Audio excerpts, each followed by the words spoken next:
Remember, you're listening to nothing but the best.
Get ready for an unforgettable experience. Are you ready?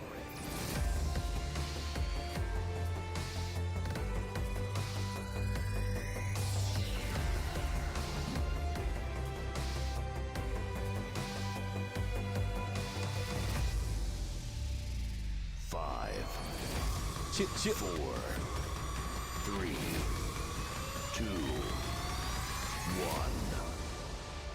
Let's get hype.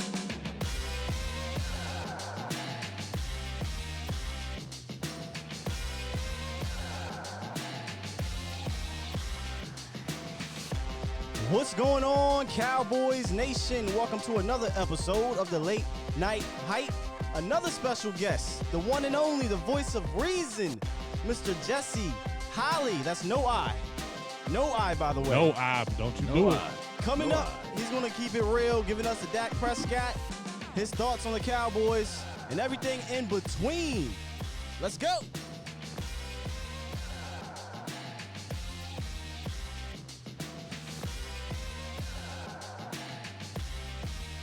They in here now. Yeah, we love it. Yeah. What I'm talking about. Yes, Jesse. We like to, I tell all the guests, we like to bring it in with some energy, fam. Yeah, We like to. Yes. You gotta have the energy. Absolutely, man. Hey, welcome to the show, everybody. But first, welcome Mr. Jesse Holley, brother. How are you? I'm well. I'm blessed. I have no That's complaints. I'm finally here. I know it's been a long time coming, but Yeah, man. Yeah. but sometimes you gotta be right. You know, you gotta let it So sit. yeah. Yeah. Gotta be right. Gotta be right. The time is right, man, and I think the time is right, man. And so I'm here with you fellas. I'm happy to see what you guys are doing. Appreciate Three black brothers doing it big, man. So Yes, sir. I'm happy to be a Yes. part of this. I mean, Love it. Yes, indeed. We're happy to have you, man. It's We funny appreciate you. because me and Jesse actually disagree on a lot of stuff over the years, but we remain cool. So I'm happy with that. And Yes. I'm always fine with disagreements. Right. I'm never As fine long with as it's respectful. Right. Mhm. As long as there's respect in our disagreement, I'm here all day. It's when people get a little bit, Oh, trust me, I see it on Yeah. Twitter, fam. Yeah. I mean, come on, blocker. That's why I fool with you, because you check them. Yeah. And he got those punches. yo, I'm sweet. I'm saved, but I ain't sweet. You know what I'm saying? I'm saved, but I ain't sweet, man. So we got to always make sure it's respectable. Absolutely. Yes, man. indeed. Absolutely. Hey, they say even Peter had a knife, right? You know, Come on now. come mean, on with it. That it is joker what cut it some is. ears off around here. Let's I mean, go. you can't. Everybody can't agree on everything, but like you said, it's all about respect. We be down this show. Me and Skywalker get in it every day, pretty much every time, and then we go hard, and then it's like, okay, we back to normal. Yeah. That's it. Yeah. Yes, Because sir. me and Big Game James, we always disagree with something, right? We be like, whatever, dog. Whatever, dog. Yeah, whatever. You know. But That's what brings him back, though. As you our know. guy likes to say, we are live like 95, and hopefully You we feel get me? the party jumping like that with this Yeah. new regime, man. And speaking of the new regime, Jesse, I saw your tweet. You had a chance to talk to Mike McCarthy. It's crazy how that worked out. Like we book you for the show, and then you talk to Mike. Yeah. It's like, oh, that's perfect. The day before. Perfect. So I know you can't divulge everything you spoke to Mike about, but you were champion for Mike McCarthy before Mike McCarthy was hired. Give us a little bit why, and then kind of what you took away from Mike yesterday. And I didn't even know that, so this Yeah. good. Yeah, I biggest didn't reason know why, that. I was championing for Mike McCarthy. One of the reasons, I mean, look at the pedigree, right? In order to get to a Super Bowl, you have to have a certain level of not only good players, and the thing that people fail to realize when you look at coaching, Mhm. it is harder to coach great players than it is average players. Mm. So when you're able to manage those personalities and get them to buy into your system, get them to buy into your beliefs for the greater good of the team. And I learned that from Roy Williams. You're talking about, I played with floor lottery picks at North Carolina. He's talking about a lot of McDonald's All-Americans in a locker room. A lot of egos there. And to be able to manage personalities to get them to believe in the greater goal of the team and not the individual goal, that takes a certain level of coaching. So I saw him do that in Green Bay. I saw the way he helped develop Aaron Rodgers. And the thing that I think people fail to realize is that a lot of times, I don't care, even in marriages and relationships, after a certain amount of time, things can get a little bit awry. And you begin to believe your own stuff is the best stuff, and you sometimes you don't evolve. And I know for me, it is taking me to fall from the throne several times to say, I got too comfortable. I got too big-headed. I got too reliant upon the things that I solely believed on. I have this saying, and it's not my saying, but it's a saying. It talks about being firm on your goal, but flexible in getting to the destination. And so I looked at Coach McCarthy and I said, he got to the big game. And then when you get to the big game and you win the big game, have somebody tell you that your stuff don't work. Have somebody tell you that. Right. You got all of a sudden you got stale. You're like, wait, what? You telling me my stuff don't work? This don't work? I just want a chip. And then it begins to fall on deaf ears. What I loved about him, and I kind of likened it to my life, was he fell from the grace. And a lot of times when you fall from grace and you're back at the bottom from failure, what do? And I just saw the way he was like, okay, you're right. I wasn't right. What worked then may not work now. And you saw him get back in the lab, bring coaches in, and says, what is the new NFL? What does it look like? What is it analytically? What is it schematically? What is it as far as players, mindset, schemes, everything? And I watched him over time, and I watched the specials of him over time working his plan, not saying that he's changing the way that he does things, but he's changing the way that he gets to the things that he does. And so you can still have the same goal. The goal is to win the Super Bowl, but be flexible in your destination to success. And I saw that in him, and I said, this is the guy that we need. This is a guy who understands what it takes to win a Super Bowl, who has been there, who has been to the mountaintop, who has been to the valley, and now he's ready to come back and march his way back to the mountaintop. And with this team, this collection of talent, he can develop this quarterback and grow this team, and then now take them to the promised land. And that's why I was like, give me that dude now. Yes, Yeah. absolutely. That's some good stuff, man. Hey, we was talking about this last year. I think you and I was together at this function with Cowboys Experience, and we was talking about preparation, of how good coaches have to understand that you got to prepare yourself in order to play the game. Do you see that with Mike McCarthy? We look at Joe Montana. We look at Brett Favre. We look at Aaron Brooks. We look at Aaron Rodgers for Rich crying out loud. Gannon, Matt Rich Hasselbeck, Gannon. Man, Hasselback, all of these quarterbacks Coach that he Darling. helped coached and prepare them. Do you think that he's going to elevate Dak Prescott game to that level? I know a lot of people look at the end result of Aaron Rodgers, but he wasn't Aaron Rodgers of what Aaron Rodgers is today when he first started. Can you help people? Can you pretty much paint a picture for people what he would do for Dak Prescott? Here's the biggest thing when it comes to quarterbacking. And yes, it's great to have all the intangibles, right? You would love to have the big arm, and you would love to have the mobility, and you would love to have all these different things. But how many quarterbacks have we seen? Jamarcus Russell. We've seen Jay Cutler. We've seen guys with cannons of arms who can make every single throw, but lacked it up here. And that's the biggest thing when it comes to a quarterback. You don't have to have the biggest arm. Drew Brees doesn't have the biggest arm, never has had the biggest arm. If you're able to process the game at a level and at a speed and at a better pace than the people that you're playing against, you will be successful. I think this is going to be the greatest thing for Dak Prescott, is his ability to process the game at a far greater rate, be able to use his skill set, take what he does well and maximize it. If this guy doesn't throw the ball, and that's what I kind of get in comments with people and say, oh, he doesn't throw the deep ball very well. I get it. Okay, fine, cool. But if that's not his strength, that's not his strength. But if I can throw the medium ball very, very well, hell, I'm gonna 15 to 20 yard you to death. You know what I'm saying? And the thing that I think Mike McCarthy's going to help Dak Prescott do, he's going to help him see the game at a greater pace, play the game at a greater pace, be more developed mentally. That is the biggest component when it comes to quarterbacking, is how can I be mentally? Can I get up to the line of scrimmage and know what I'm looking at and know what I'm seeing and be able to diagnose those plays and where the ball goes to right now? Because the game moves so fast, you have to know where. You can't be back there patting the ball, and be indecisive. That's what I love what John Kitna gave him. John Kitna isn't going to ever teach caution. Never going to teach caution. He said that too in that He video. said that plenty of times. Right. Never going to teach. If the ball is supposed to go to a certain place, damn it, put the ball there. That's it.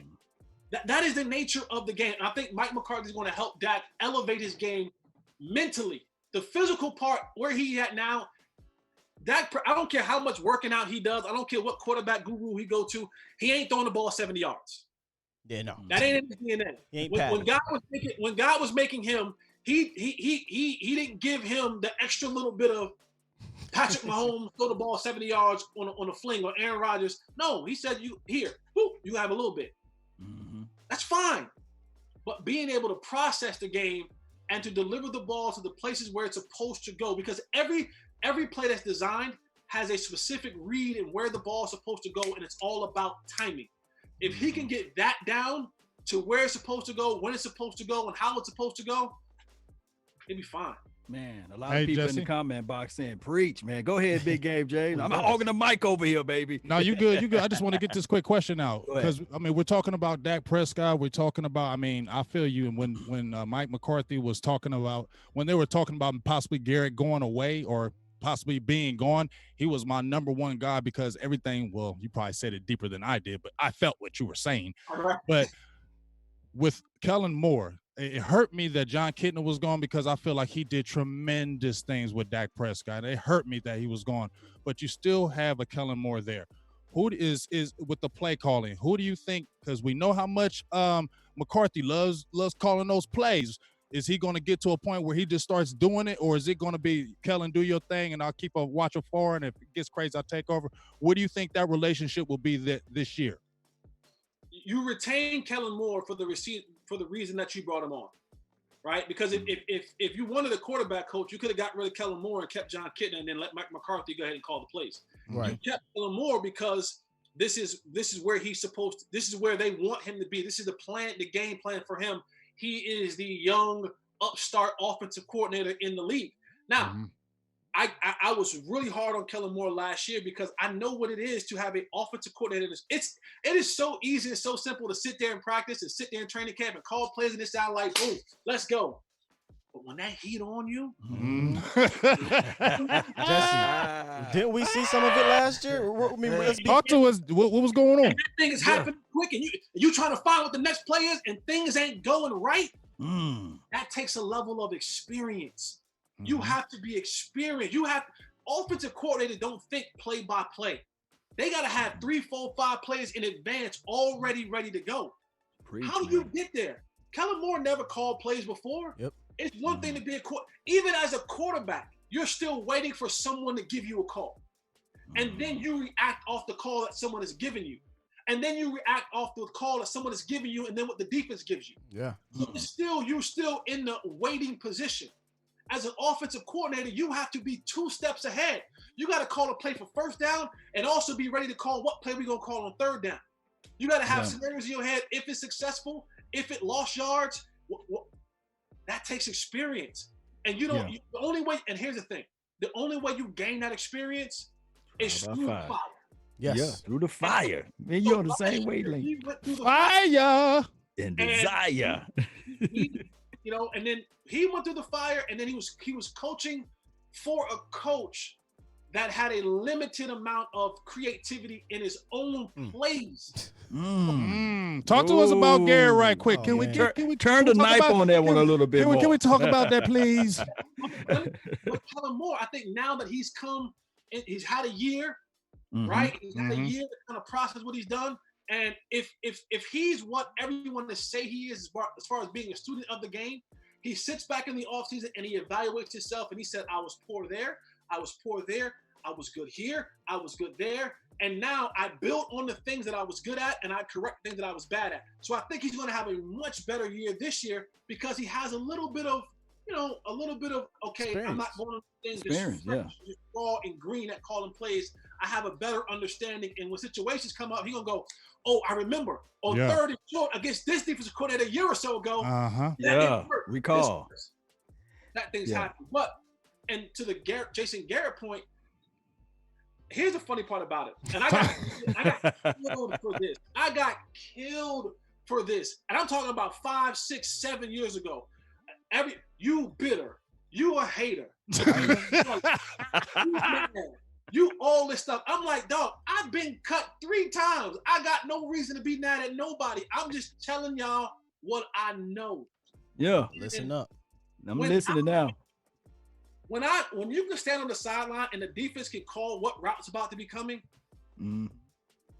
that tell you something. And I'm not saying that. I'm letting him talk. And this is what people have, Cowboy fans, you have to be able to do that in life. You have to be able to separate the man from the coach, the man from the player. Because I can respect you as a man and don't like you as a player and or coach. And the thing that I love Jason Garrett as a man, the thing I did not like about him as a coach was people laugh when I say this, but he went to Princeton. How you doing, guys? Right. So me? So a lot of times Jason Garrett always thought he was the smartest man in the room. True. And when you think that, you've already failed. And he was so he was so much in his own head that I'm the smartest one in the room that he didn't allow for other people to add input of creativity, of evolution, of different things into his. He was like, I'm the chef, don't touch my pot. But I'm like, yo, if you turn the fire down a little bit, it won't burn. But yo, add a little bit of this, obey, the season gonna pop. You said add a little. Great analogy. Great analogy, man. Everything was just so bland and mundane. And he never got off of that because that's just who he was as a person. And a lot of guys get stuck in this ego-driven sport, and they don't allow themselves to evolve. And Jason Garrett never evolved, and he's getting ready to go to New York and mess up Joe Judge's job because he wanted to. Hey, Holley, we want him to go mess it up. Go mess it up, please. Right. We cool. We cool. I'm trying to go to Tampa this year, so go ahead, Jason. Go ahead and do it. Yeah. but on the flip side, though, it will be the Giants will be a solid team, though. You know, I think that Jason Garrett still develops in this situation. of having solid teams. Like he played safe and close to the vest, right? Think about the draft pick they went and got. They went and got the offensive tackle. They went and drafted I guess a defensive guy, and they went back to the offensive lineman again to help solidify that offensive line for Daniel Jones and Saquon Barkley. So I think that they're going to be a run first team, and they're going to just be a team that's going to be probably average at best, but they're going to be solid. Yeah, and that comes from from the Joe, and the Joe does come from the Bill Belichick tree, right? So he's going to protect the quarterback first, and then they're going to bring in good defensive backs. They're going to pay defensive backs, and then you're going to see them start piecing other places at line and stuff like that. Look at all the Bill Belichick disciples. They start offensive line because offensive line protect my quarterback, and then defensive backs. If I can cover in this day and time right now, I can create the madness with the other guys. If I can dedicate 4 guys to coverage, I can do different things with the 7 guys up front. I can create a chaos and I can create fusion with 7 guys up front. And if I have to bring an 8th guy, I can do that as well. But I got solid cover guys on the outside. Look at what Bill Belichick always pays the money. He don't pay linebackers. He don't pay linemen. He don't pay running backs. He don't pay running backs. Yeah. Who he pay? Who all the big contracts come from? Defense. Either tight end, corner, or safety. Yep.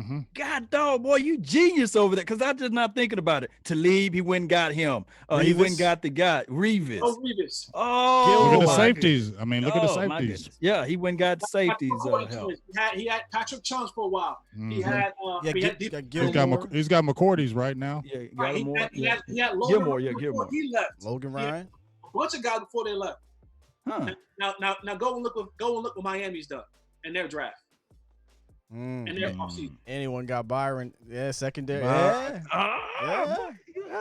Yeah. And guess who's over there? Brian Flores. Guess who he played for? Bill Belichick. I mean, it's a tree. That's why they call it a tree.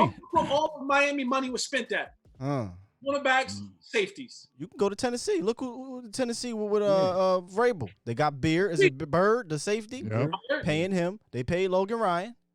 They drafted the kid out of USC. No, I think Logan Ryan, is he still there? I think he gone. No, they had him last year is what I'm saying. When they were good. Yeah, you're absolutely right about that. Let me just kind of touch on a little bit what you were saying, kind of going back to Kellen Moore and Jason Garrett.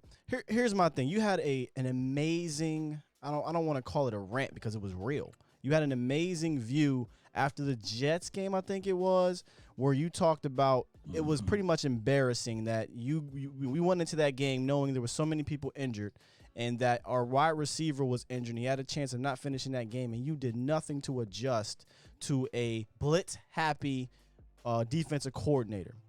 So for me, that is something I've been saying forever, and you've been saying it too. This team seems to never game plan week to week, opponent to opponent.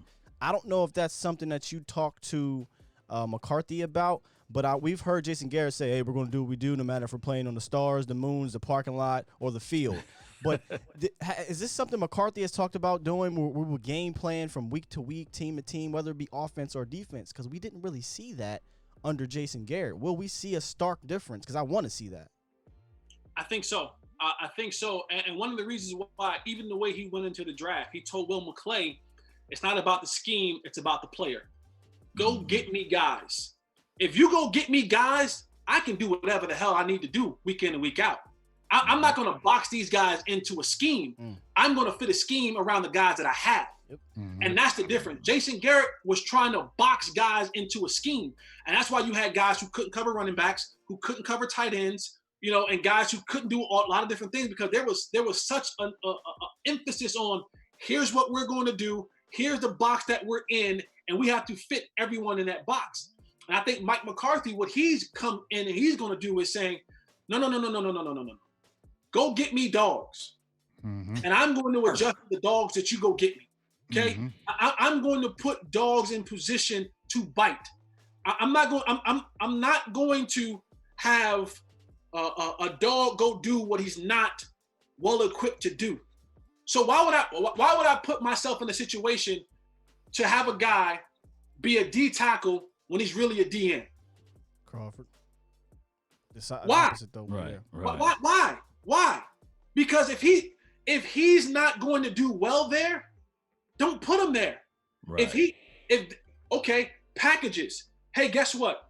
I know you're my starting linebacker. You can't cover running back. So what we're gonna do is we're gonna sub you out. We're gonna put a guy that can cover running back. Sorry if your feelings are hurt, but I'm trying to win football. Exactly. Good stuff. This is the difference that you're going to see. You're going to see guys put in positions to succeed, not be put in positions because that's what the scheme says. Exactly. That's the difference between Mike McCarthy. He is about the player over the scheme. If you're telling me that this guy is great rushing on third down, well, I'm not going to rush him on first down. I'm wasting his talent. That goes back to, and you hear Nate Newton say this all the time, that's what Jimmy Johnson did well. Big Nate. Yeah. Jimmy Johnson would tell his coaches, why'd you put him there? We know he can't do that.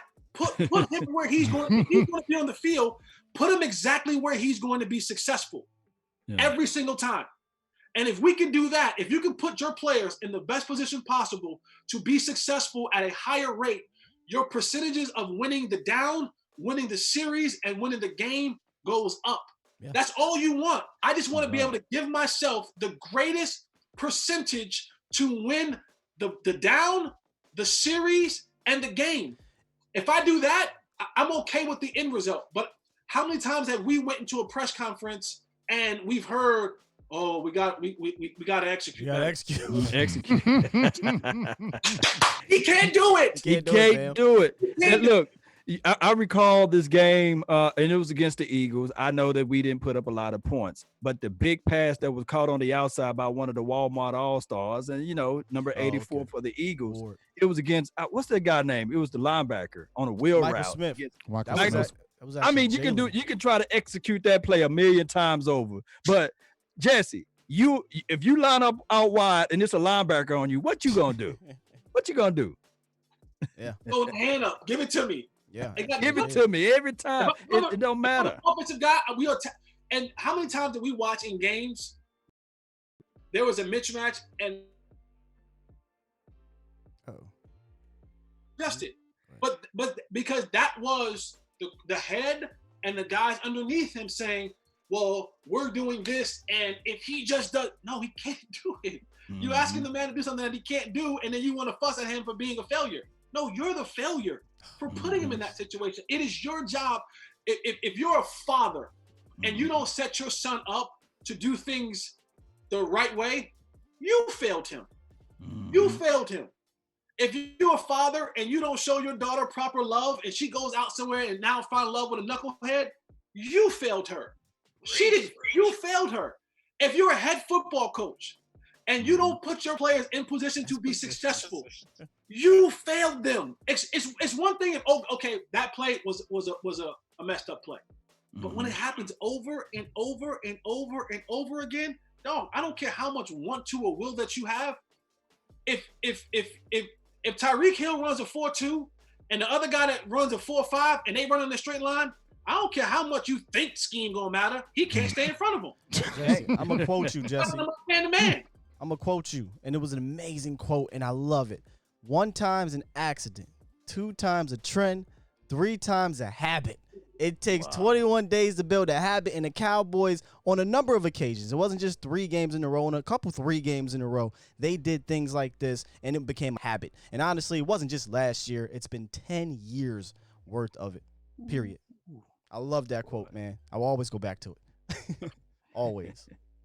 Yeah, man, good stuff. Yeah, great stuff on McCarthy, and I'm excited for him. I know you're excited for him. Is there any last little nugget you might have took away from speaking with McCarthy yesterday that maybe the nation needs to know? And I'll tell you, here's how it happened. I'm blessed and privileged every single year for the last 4 or 5 years, 6 years, whatever. I've built great relationships with the Cowboys. Yes. For my playing time there and my time after there. And so I get an opportunity every year for like the last 5 or 6 years to speak to the rookies. Every year. This year, Mike McCarthy, unbeknownst to me, had joined the conversation. So as a person who was leading the pack, I logged in 15 minutes before. Lo and behold, who was there? Wow. Mike McCarthy. Mike. Wow. So just in casual conversation, we got a chance to rap because the first thing that he wanted to see was who was logging in. Oh man. Wow. This is good He stuff. wanted to see Wow. which one of these rookies who was going to be logged in on time, because this is just like a meeting. And what he said to the rookies, and there's something that I can hear, and I'm like, okay, that right there, that's the leader of men. What he wanted to know was and they said this, he said, when a man comes to give you his time, you give him your respect. Mm-hmm. You respect him by being on time. You respect him by paying attention. And you respect him by taking the information that he gives you and using it. And he was just saying, and that was what he said to the rookies. But he and I got a chance to rap. And I'm going to be honest with you. I'm going to keep it 100 with you. Keep it 100. Or keep it a bean. I had to, and I'm never like this. And I don't know why I got like this the other day. I had to pull myself back in because I almost went fanboy. Trust me. Fanboy, I was just like, but I don't wanted to tell him. I said, Coach, man, I'm so excited that you're here. And the one thing that I take away from it, he's sitting at his desk and you can tell he's still in preparation mode. He's in preparation mode. And the thing that he said to me that was vital, that was crucial, he said, every man will be accountable. He goes, every man will be accountable.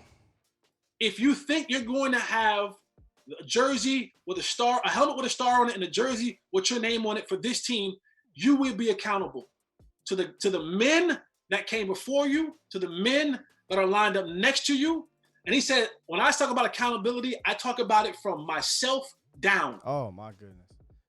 Jay suggested, did we see any of that with Jason Garrett? Especially the accountability. I ain't got to say nothing. I just wanted to get that out there because we often saw him come to the podium and literally talk about, well, they got to execute. Not, I have to be better. Hey, and this He is ain't another never thing said I. This is another thing that I got to say this, and I think that you and I talked on this too. And Jason Garrett came out there and said, well, I'm not calling the offense or I'm not calling the defense. And I thought about this, and me and Big Game James, and I think Sky, we talked a little bit about this. When you run in your household and if you have your kids keeping the lights on and having the high water bill or light bill or whatever bill, as the head of the household, it's still your responsibility. It's not the kid's responsibility that causes the light bill to be high. And if it's so, then you have to lay down the law over there in that particular home. And we kept seeing the same situations going on and on with this team. Can you speak on that a little bit to educate the nation? From the Jason Garrett perspective or from the Mike McCarthy perspective? From both. Split it down the middle, I guess.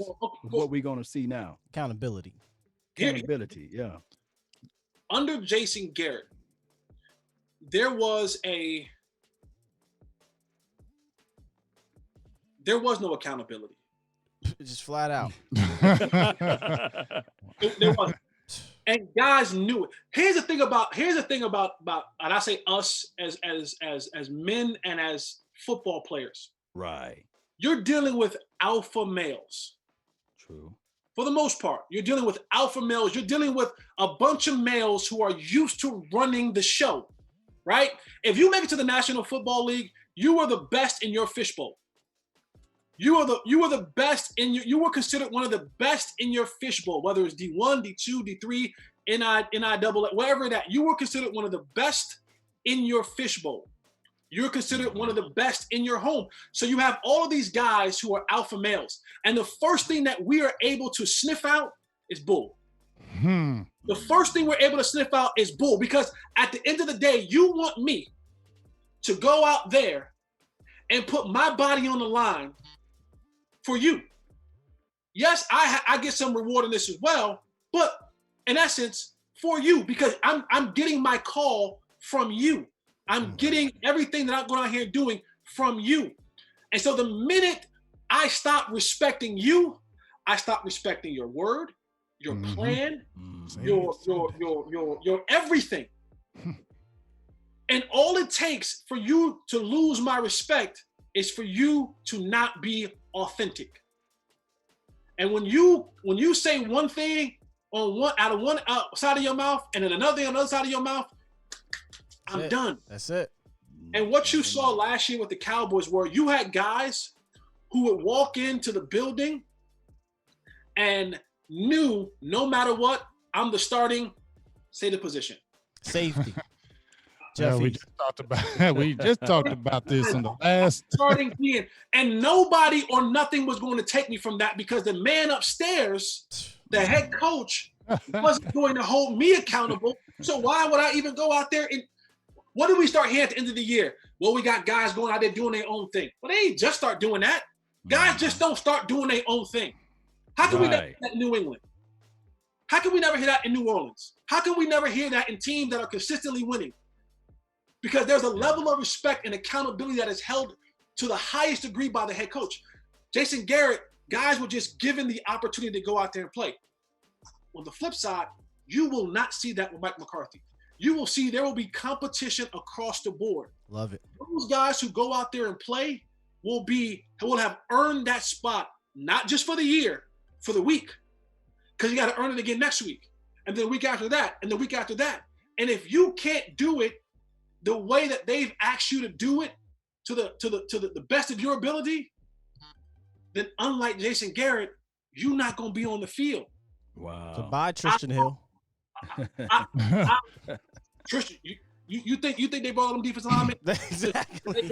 I mean, you see Nelly Gallimore chomping at the bit. You see Neville Gallimore chomping. He chomping. Listen. And hey, Jesse, check this out. I had Brandon Tucker on my show.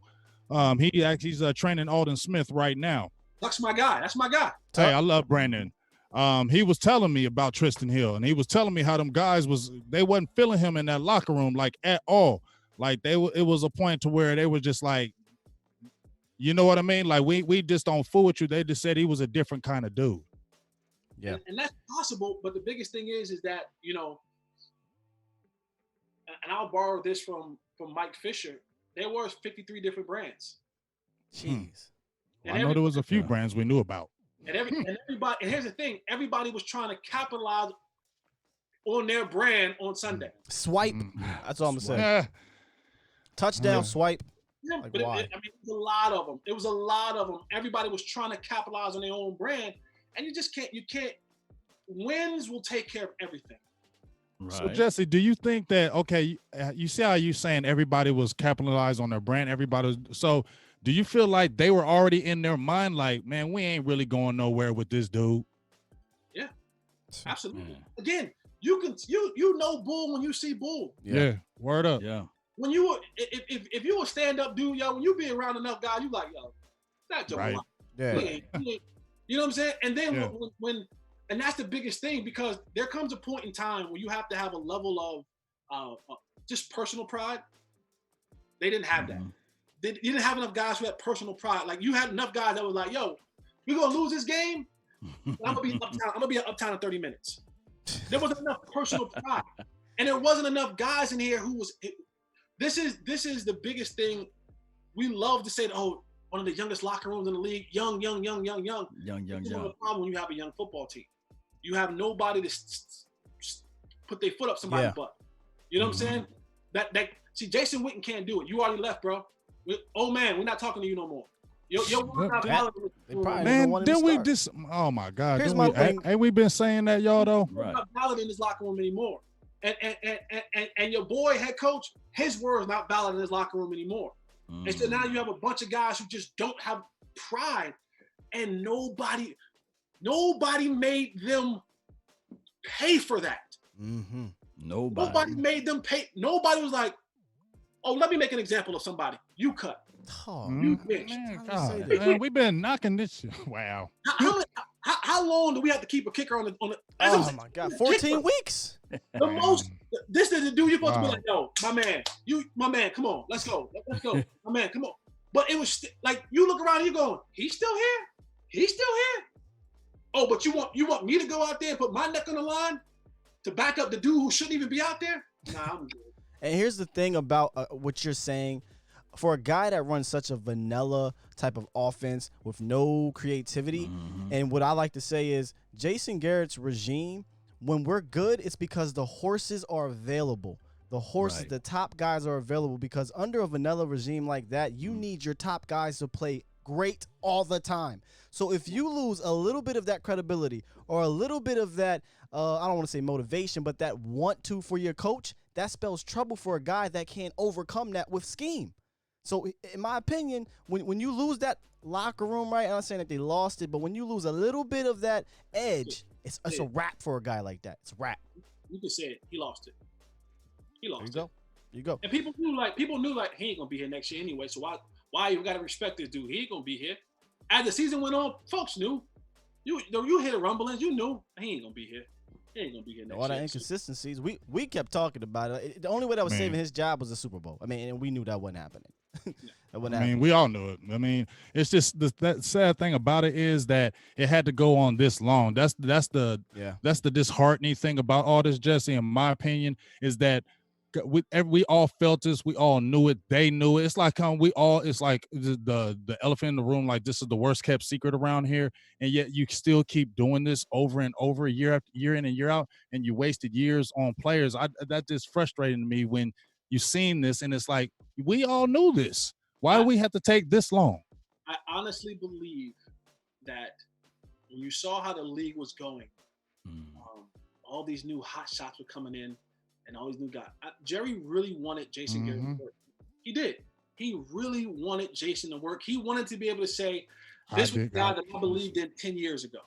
This was the guy that I believed in when nobody else believed in him, and I brought him up, and now he is the it thing in the league. Remember, Jason Garrett and Wade Phillips, and Wade Phillips was the head coach. They made the same amount of money. He was an OC, and Wade was first. And they were both making like $5 million a piece. Wow, that's unprecedented. Jerry Jones wanted this to work. There was a level of affinity for Jason Garrett. He wanted this. He wanted Jason Garrett to be the guy to take the Cowboys to that next level. And he tried over, and I mean, you couldn't give him any more weapons. You gave him every opportunity. And I think if for Jerry, if Jason wins it all, or if Jason would have won it all, he can say, that was me. That's me. That's all me. See Shorty over there? Shorty, that's all me. It's me right there. You see thick Shorty over there? Yeah, that's me. Yeah. That's what Jerry wanted to say. Jerry wanted to be like, oh yeah, she thick, right? That's me. Yeah. He wanted to say that. He wanted to say that about Jason Garrett. He wanted to say, oh, that redhead over there? That's me. Yeah, that's me. And it got to a point where you couldn't say. He was like, it's not you. It's not going to work that way. He basically said that. That's crazy. Like, she ain't all that right now. You know what I mean? That just ain't cutting it for me no more. Right. Sorry. If Jerry was listening, this is what he'd say to you right now, brother. Don't like your attitude. That's what he's probably saying to you. Get your damn act together. Let me tell you thing, Jesse. Exactly. Hey, listen, we're gonna let you get a swiggy of water right quick. In 15 seconds, we're gonna come back and we're gonna transition to a position that you're familiar with, the wide receiver position. Yeah.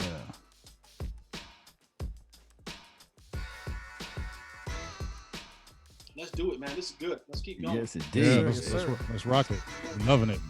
Boy, we rolling. And they love you in this chat too, brother. They calling Yeah, you we a love preacher it. over there. Preacher Jesse. I knew they would though, because when we said you were coming on, it was like, oh, I gotta be. Yeah, here. they said we ready for the truth. They said, Selection plate. hey, Jesse, they was it probably in all our feeds like, we ready for the truth. We ready for the truth. Hey, so you played the position, and you played for two damn good quarterbacks, right? Tom Brady, you played over there for a little bit, and then Tony Romo, obviously, in Dallas.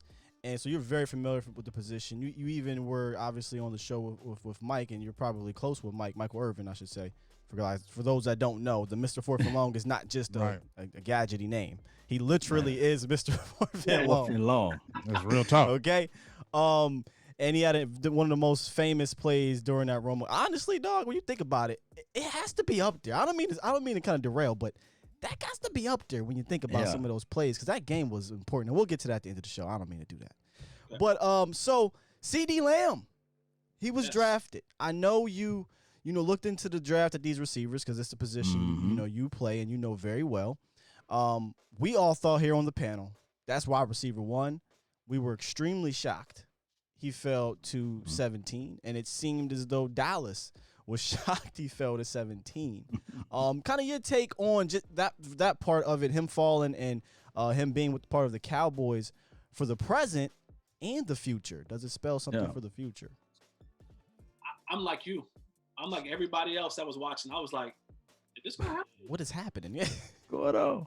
Because I just thought, like, oh, he's gonna be off the board early. Is there no way he's getting to 17? And again, when Will McClay and the professionals didn't have them on the board because they're like, there's no way he's gonna fall to 17.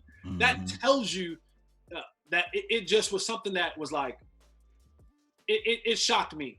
Right. But when they got him, I was like, oh, this is something sweet. And I know some people trying to say like, oh, well, he's like Randall Cobb. He ain't. No. He ain't. Well, here's what I want guys to remember. He's not the Randall Cobb that we saw last year. He's the Randall Cobb that was with Pro Bowl Aaron, Cobb. 13 touchdown Cobb is what Right. Right. That Cobb. Yeah. Prime Cobb. Now, he wasn't Cobb last. Don't try to put him like, oh, well, he's just like Randall Cobb. Nah. Go back to Randall Cobb going to the Pro Bowl with Aaron Rodgers and killing cats. The thing about CeeDee Lamb that I love about him, his game is polished. Wow. He has a game that is, when you talk about housing, he has a hand that's moving ready. Savvy. He has a game that's moving ready. Toss him the keys, walk in the crib. It's moving ready. You ain't got to do no renovations. They call that no turnkey. Right. Turnkey. And this is no starter home either, with the 1-car garage, This is the joint. This is with the movie theater room and the 5 bedrooms, 20 square feet with the patio in the back, with the gondola out, all that. And so you add him into a mix that really didn't even need an upgrade. True. You had 2,000-yard receivers on your team. Should have been 3. Could have been 3. You didn't really need an upgrade, but you got one. And so now, adding him to that mix opens this offense up to unprecedented opportunities. The days of seeing 8-9 guys in the box, they're done. Man. They're done. Unless you're Dallas last year or 2 years ago. well, we might see it sometime down the road then. But you now give a quarterback a pick your poison type of offense. Still having Zeke Elliott in the backfield, who's still going to run the ball, tops in the league. And my sleeper, who I think is going to be up there this year, Blake Jarwin, is going to do numbers. Yes. We've been pumping him to the cows come home. Because right. Humble guy too. Here's your thing: if you're a single high, right? Pay attention, y'all. Pay attention, class. Where's that safety going to lean to? Is he going to lean out to Amari Cooper? Is he going to lean to Michael Gallup? Or CeeDee Lamb in the slot? So now he's like this, and now Blake Jarwin is too fast, too athletic for a linebacker, too big, too strong for a nickel or dime corner or safety. True. Right? So now once you clear all of that out, I get Blake Jarwin to run all things underneath. Oh my goodness. And then once he catches it ain't 7 yards catch and fall. It ain't Whitney. Right. 7 yards. He that gazelle. And go get yards. So now his playground will be so expansive. And then when Tony Pollard. when Amari's killing you on the outside or Gallup's killing you on the outside, and now that safety actually shifts, they draw one down the middle. They got to shift because they going to roll coverage on a Cooper side regardless. They rolling coverage his way. And you don't have enough number one corners out there to have everybody lined up man to man. Why they be trying to hate on Coop? You have to come into the game and say, okay, who are we gonna take away? You gotta take one away and pray to God that the other ones don't beat us. Yeah. And that's what we did last year with Gallup, by him playing one-on-one to the outside. And during training camp, we was looking at it like, me and James, we was sitting there like, man, if Gallup can do these things like he's doing out there in training camp, winning the one-on-ones, man, he's going to have an outstanding season. He was killing them. He was killing them in training camp, wasn't he, Law? The next Yes, step, indeed. if he continues his trajectory from year 1 to year 2 to year 3, Wow. I know. Now, see that James, That's the craziest thing. that brings up. Let's talk about the deal. Yeah, that kind of brings up a little bit. I hate to try to bring up controversy, right? But we look at every aspect here on this show, even if it dives deep into maybe 2 years from now. So, James, kind of dive into what that possibly could bring if Gallup is that guy. So that's what we were talking about, because everybody was talking about, Amari's deal, and they were saying basically it's like a 2-year deal, right? So then now you got a Michael Gallup this is third year, you got another year, and you got a CD Lamb. Do you see something where these guys can be together in the future, or do you see within those couple of years that split coming? Oh, it's coming. Has to. It's coming. Who do you think is staying? If Gallup is still ascending, who do you think is going to be there? Amari's the odd man out. He's older. He's more expensive. He ain't taking a pay cut. Here's what your goal is. Your goal is in the next 2 years to win a Super Bowl. 2 years. That is your goal, because you can't. They know Amari's. I'm telling you now, Amari. The way they set it up that way. Mm-hmm. Yeah. Break it down that way, so that when and again, with adding what they didn't plan on doing, but adding a guy, they planned on getting a receiver in this draft. They didn't plan on getting one at 17. Mm-hmm. But now that you add him into the mix, you have 2 years with all of those guys, to go win a championship. And if it doesn't happen, you come back to the place where you're saying, we got to regroup again. Because all the contracts are lining up for that way. Dak will have a little bit longer deal, but Gallup will be coming up on new money. Zeke in 2 years will be on the downside of his contract. Amari getting $18 million a year in 2 years. If they're not close to winning a championship, he gone. Mm-hmm. He's the odd man out, because you got 2 years to develop another guy, to draft another guy, to see where this thing is going. But if they come to a point where there have to be a split in the wide receivers, CeeDee Lamb he'll transition on to the outside. Amari will find a new address somewhere else. You hope Gallup has been developed. I don't think Gallup is ever going to be a number one. I just don't. I don't think that's don't take a success of a number 2 and start thinking he can be a number 1. Yeah, Life like Juju over there in the Steelers, Pittsburgh. Life is when the star is on your head. When defenses are targeting you, it's different.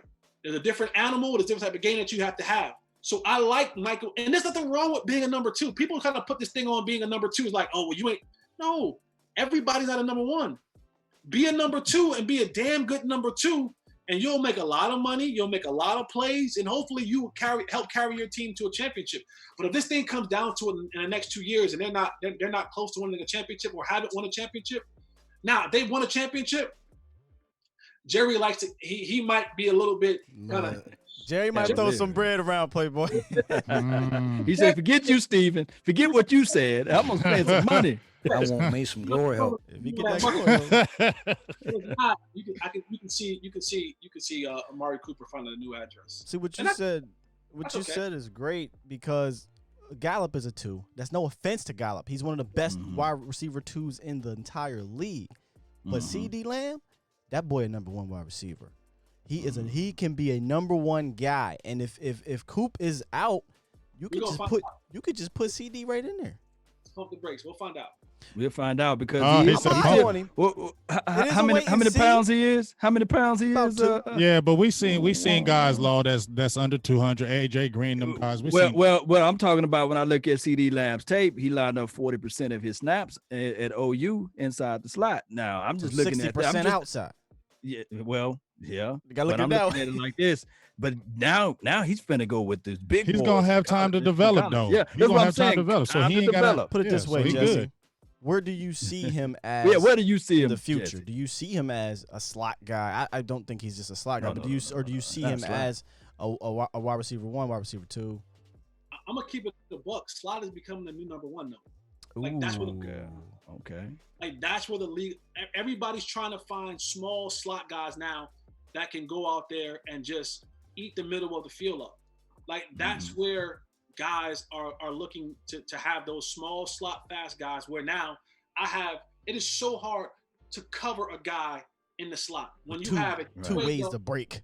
Two ways to go, and you got, if you're lined up on the left hash, you got about 40 yards to go this way. If you're lined up on the right hash, you got 40 yards. 40 yards. So now, if that guy is quick twitch, I'm telling you, the future of this game is moving to the slot, becoming the new number one.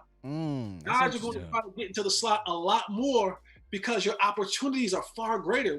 Again, you have to have a certain skill set, because if you're not quick twitch and you're not able to run routes in that area, your windows open and close a lot faster. Right? There's more people are confined to the middle of the field, linebackers and stuff like that, safeties. And so you have to be able to have those windows open and close, and you get in and out of them a lot quicker than you have to do on the outside, where you have more time before you get to where a lot of the people are. But in the future, I can see this thing where the new, 30's the new 40, 40's the new 30. Yeah. Slot's the new number one. Guys are wanting to get in the slot a lot more, because you just eat in that slot, man. That's an interesting take, because CD then could be a de facto number one in the slot, because he has elite quickness, right? He's a really good route runner. His feet are, goodness gracious. You see that video a couple videos he put out. Yeah. But the tape is there for him. But he's going to be tough to cover in that slot with the two-way break when you got to deal with a Jarwin up the seam, when you got to deal with Amari Cooper, you're shading your coverage that way. Gallup, and don't forget Ezekiel Elliott, he'll dump the ball out the back there, and then Tony Pollard if they decide to actually use him. So yeah. Now, are you a big fan of the West Coast offense? It has its plus. All of it has the biggest thing about the West Coast offense is the timing. It's the timing, right? You have to have the timing. That's the biggest thing with the West Coast offense. It's all about timing. You need route runners to run the West Coast offense, because if guys are being held up, if guys are taking too long, it kills everything. Everything in that West Coast happens quick, it happens fast, it happens right now. So if it's there, I think using a variation of it is fine. You have to. The West Coast offense takes time to learn. This isn't something like you can just come in and learn in year one, because there's so many different variables that go into learning the West Coast offense, how you break your route off, how things happen. And a lot of stuff happens on the fly. And if you're not able to mentally process that and be able to have the ability to go out there and move quickly, then you mess it up. So I'm a fan of it. I'm a fan of anything that's going to yield points. Yeah. Well, let me ask you this, Jesse, right quick. We've been talking about offenses a lot, and that's cool, and we love all that. But I just want to because we had Jeff Kavanaugh on the show, and then we've asked a few other people as well about the situation on the defensive side. And I had some people been asking me about the Jordan Lewis situation, because with the influx, and you know how you've been talking about the Mike McCarthy, the influence of how he's already been the influence on the team. We've seen a lot of the cornerbacks come in via free agency, and they all have the 6'1", 200-pound type. Does J. Lou, and we're I love J. Lou. We all love J. Lou, but is the writing on the wall for him as well? Is this, if you mess up any little bit in camp or anything, we already got our guys? Yes and no. The thing that J. Lou does well, and you'll see a lot of this with Mike Nolan and guys like I'm drawing a blank now of the defensive back coach Al Harris. Al Harris and George Edwards, he's going to have some influences. Well, they're going to have Lindquist back there too. Yeah, they're press people. They want to get in your face and press. They want to be able to see if you have the athletic ability to get up in someone's face and press and then turn and run with them. Those are the strength that Jordan Lewis has. And he'll have the opportunity with this coaching staff to compete. That's the thing with them. They're going to allow everyone to go out there and compete, because there are jobs to go and get. And if you go out there and compete, then you can have one of those jobs. And I like Jordan Lewis because he is a dog.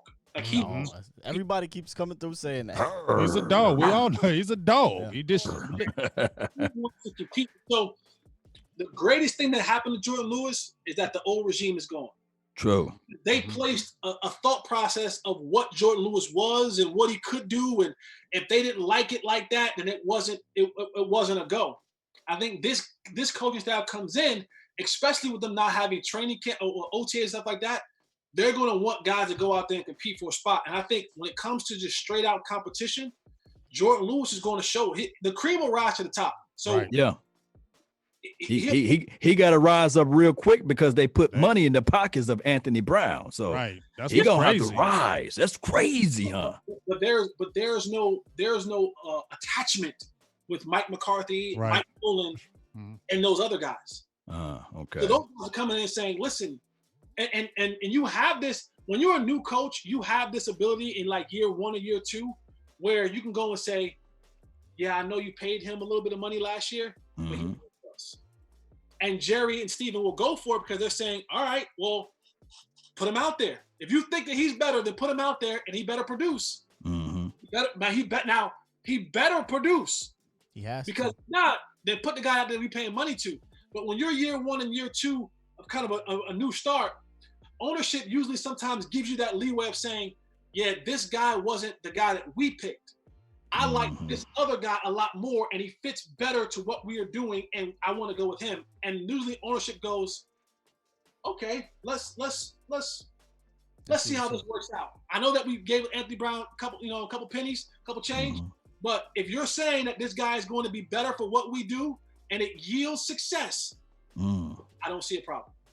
That goes back to what you were saying earlier about it's going to be competition, open competition on this roster.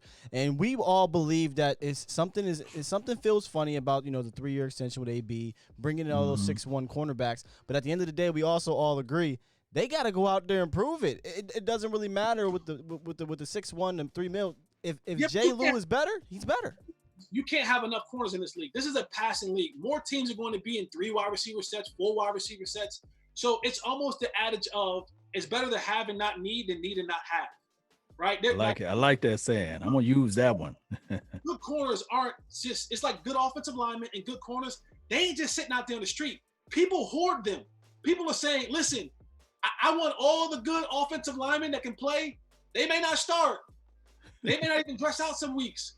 But what I don't want to do is lose my right tackle, lose my left tackle, my guard, my center, and all of a sudden I'm at Walmart trying to find an offensive lineman. Oh, we've been down that road.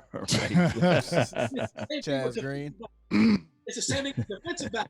I'm okay with having if I got 5, 6 good corners, great. Because at some point in time in the season, somebody might hurt, something might happen, somebody might run into whatever it may be. It's the adage of I want to have as many of these because you're going to be in games. Look at the schedule. When you got to go and play Cleveland and they got 3, 4 receivers that got to go out there and they got tight end, you're going to have some situations where you're going to have dime personnel. When you go and play Atlanta, when you go and play the Niners, right? You're trying to guard Debo and you're trying to guard George Kittle and all that. You're gonna need some guys out there. You're gonna need that rotation. That's another thing. If I got guys I can put in that rotation, right? Guys fresher. I keep guys. We don't have a bona fide number one. We don't have a bona fide shutdown corner. Nope. So guys being in rotation and guys being able to play multiple positions, inside, outside, maybe even moving back to safety, somebody, whatever that is, because it's a long season. It's 17 weeks, 16 games. It's a long season, and you don't have the proper training happening right now. Guys are gonna get hurt. I don't want to be trying to have pull some old rusty dude off the couch or some guy we ain't never heard that we're gonna give number 37 to put him out there on the field. No, Carroll. Look, Jordan Lewis, let's go. Oh, Anthony Brown, let's go. We got good quality corners on our team. You can't have enough corners. You can't have enough offensive linemen. I would argue. We talked about this law the other day or a couple weeks ago actually. So I'm gonna ask you this question: would you rather have this secondary or the secondary last year, where you had Byron, which is the All-Pro, but did you really have a ton of depth? I think there's a lot of depth here, but it's unproven. Give me this one. Yeah, that's what Law said. Law said, "Give me this one." Law said, "Give me this one." Because I gotta see it first. Here, they are more adapt or more susceptible to create turnovers. This bunch that we have here now, they can find the football. Oh, they're gonna turn around. Oh yeah, Diggs himself. He gonna look for that football. They're gonna follow the football. Yeah. And I think now that these guys will be unleashed, and again, they're not playing to a scheme; they're playing to a strength. That's 11. Yeah. How do you like the Ha signing?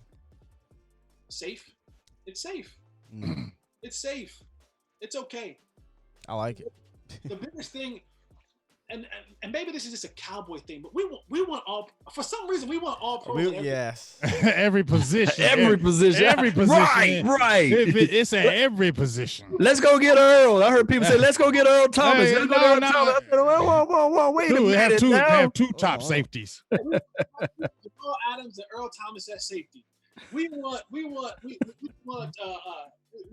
Byron Jones, and we want Stephon Gilmore. then linebacker, we want Brian Urlacher and Ray Lewis. And then we want defensive end, we want DeMarcus Lawrence on one end, DeMarcus Ware on the other end. We want Haloti Nada in his prime in the middle. We want all pros at every position. That's not feasible. That's not real life. Many teams in this league win a lot of games with not having all pros at every single position. So to me, again, the Ha Clinton Dix thing is it's safe. Right. It's a guy who can play. It's an upgrade from Jeff Heath. Even though Ha gambles at times, it's an upgrade from Jeff Heath. I agree. It's an upgrade from Jeff Heath. Especially from a coverage standpoint. From a coverage standpoint, I mean, it was not even that. He was from a tackling as far as them bad angles. He was bad taking angles. Yeah. So we can't have Pro Bowlers at every single level. No. I think it's a safe pick. I think it's one that's almost a stopgap, something between now and what the future will hold. And again, if you're doing what you're supposed to be doing up front, we shouldn't hear how this name. Oh, I love the front. Oh yeah. So talk to us about that up front, man, because we've been having issues. We've been, like, you were talking about going to Walmart and getting people. Boy, I think we've been going to Payless and Dollar General to get these front fours. But now we finally invested in that spot. No, they don't went to the penitentiary to get this one. Here, Alden Smith. well, that side of it, that's up to Roger. They went to the longest yard. The longest yard, But talk to me about that front four from your point of view, Jesse. You have rotation. You have guys playing in their proper spots. And the biggest thing for the Cowboys, you got now, is Nate like to say, you got the big greasies in the middle. Yeah. Right? Like I don't even see, this is my personal opinion, and I could be wrong, but I don't even see Poe and McCoy playing a lot together. Yeah, Poe played less than 40% of the snaps last year, so you won't see him on the field a ton. I see them playing one behind the other, keeping each other fresh, and just being able to make that center guard combination have to double team. Because now, if I get, and I love the kid out of Utah, Bradley Anaya. Oh man! Yes, that's the guy. That's the guy. Big AJ, tell him his new name. The Annihilator. I like him. Somebody gives you, that's my cousin. That's my cousin. I call him my cousin. So I'm putting my name on him already. That's my cousin. Your cousin. Guys, Tank is going to be Tank, right? Yeah. He's going to be good. And now you add Anai, you move Tyrone Crawford back outside. Alden Smith will be out there. And now you have a rotation of guys. That's all you want. I want to be able, when I go into the fourth quarter, that when I head into the fourth quarter, I don't got guys sucking gas. I got guys fresh, because it's going to come down to a play or two. And if this offense is doing what it's supposed to be doing, it's going to make this defensive front so much easier to work, because now teams going to be one-dimensional. They're going to be down 14 points. Got to pass the ball now. Now I can get after it. Before, we always played things so close to the vest, and it was always down to 1-2 possession games, where if you didn't hit that thing the perfect way, it was over. But these guys will have a rotation. You'll see guys being able to come in and be fresh. I don't have to have a guy who's undersized playing 65 snaps a game. If a guy's Tyrone Crawford and other guys like that who were undersized trying to play inside, man, You leaning on that 300-pound dude leaning on you for 60 snaps. You're no good to me in the fourth quarter. And we saw it time and time and time again. And part of that, when you look at the linebackers, why they couldn't tackle, why they was getting driven off the ball, because they couldn't get enough blocks. Why? They don't like being in that trash. Right. They was get caught up in that those linemen to that second level. Jalen can't run and run and tackle. Dude, Sean Lee can't run and tackle. Insane. Leighton Meadows can't run and tackle. So I think this now gives us the opportunity for those guys in the back end and in the middle to go and just run. Be free. Free. I want to be free. It's interesting though. Free at last. When you bring up them kind of stacking each other, McCoy and Poe, because to me, if that's the case, that's what happens. That means Neville Gallimore is going to be playing. So hell yeah, he playing. He's going to be playing a lot. So get ready. He's chomping at the bit. 25 to 30 snaps for those guys. Possible. That's not bad. Possible. Yeah, not bad. Now let's attack what the nation is so divided on. We touched a little bit on it earlier in Dak Prescott, but I want to hear from the voice of reason this whole situation. And I know it can be ad nauseum right now with this whole Dak thing, but hey, man, I love to hear everybody's different opinion on it. Because definitely yours, because there was a point, like I said, you call it straight down the middle with Dak, okay? And we know a couple years ago the struggles, and we know how you felt about him, but he's now going into his 5th year. We understand the contract situation, but I don't think I've really heard yours yet. I know you've been on the shows and what have you, but we got you here. Now I want to hear how you feel about this whole situation from the front office standpoint and from Dak's standpoint. Before you go, Jesse, let me just inform everybody right quick.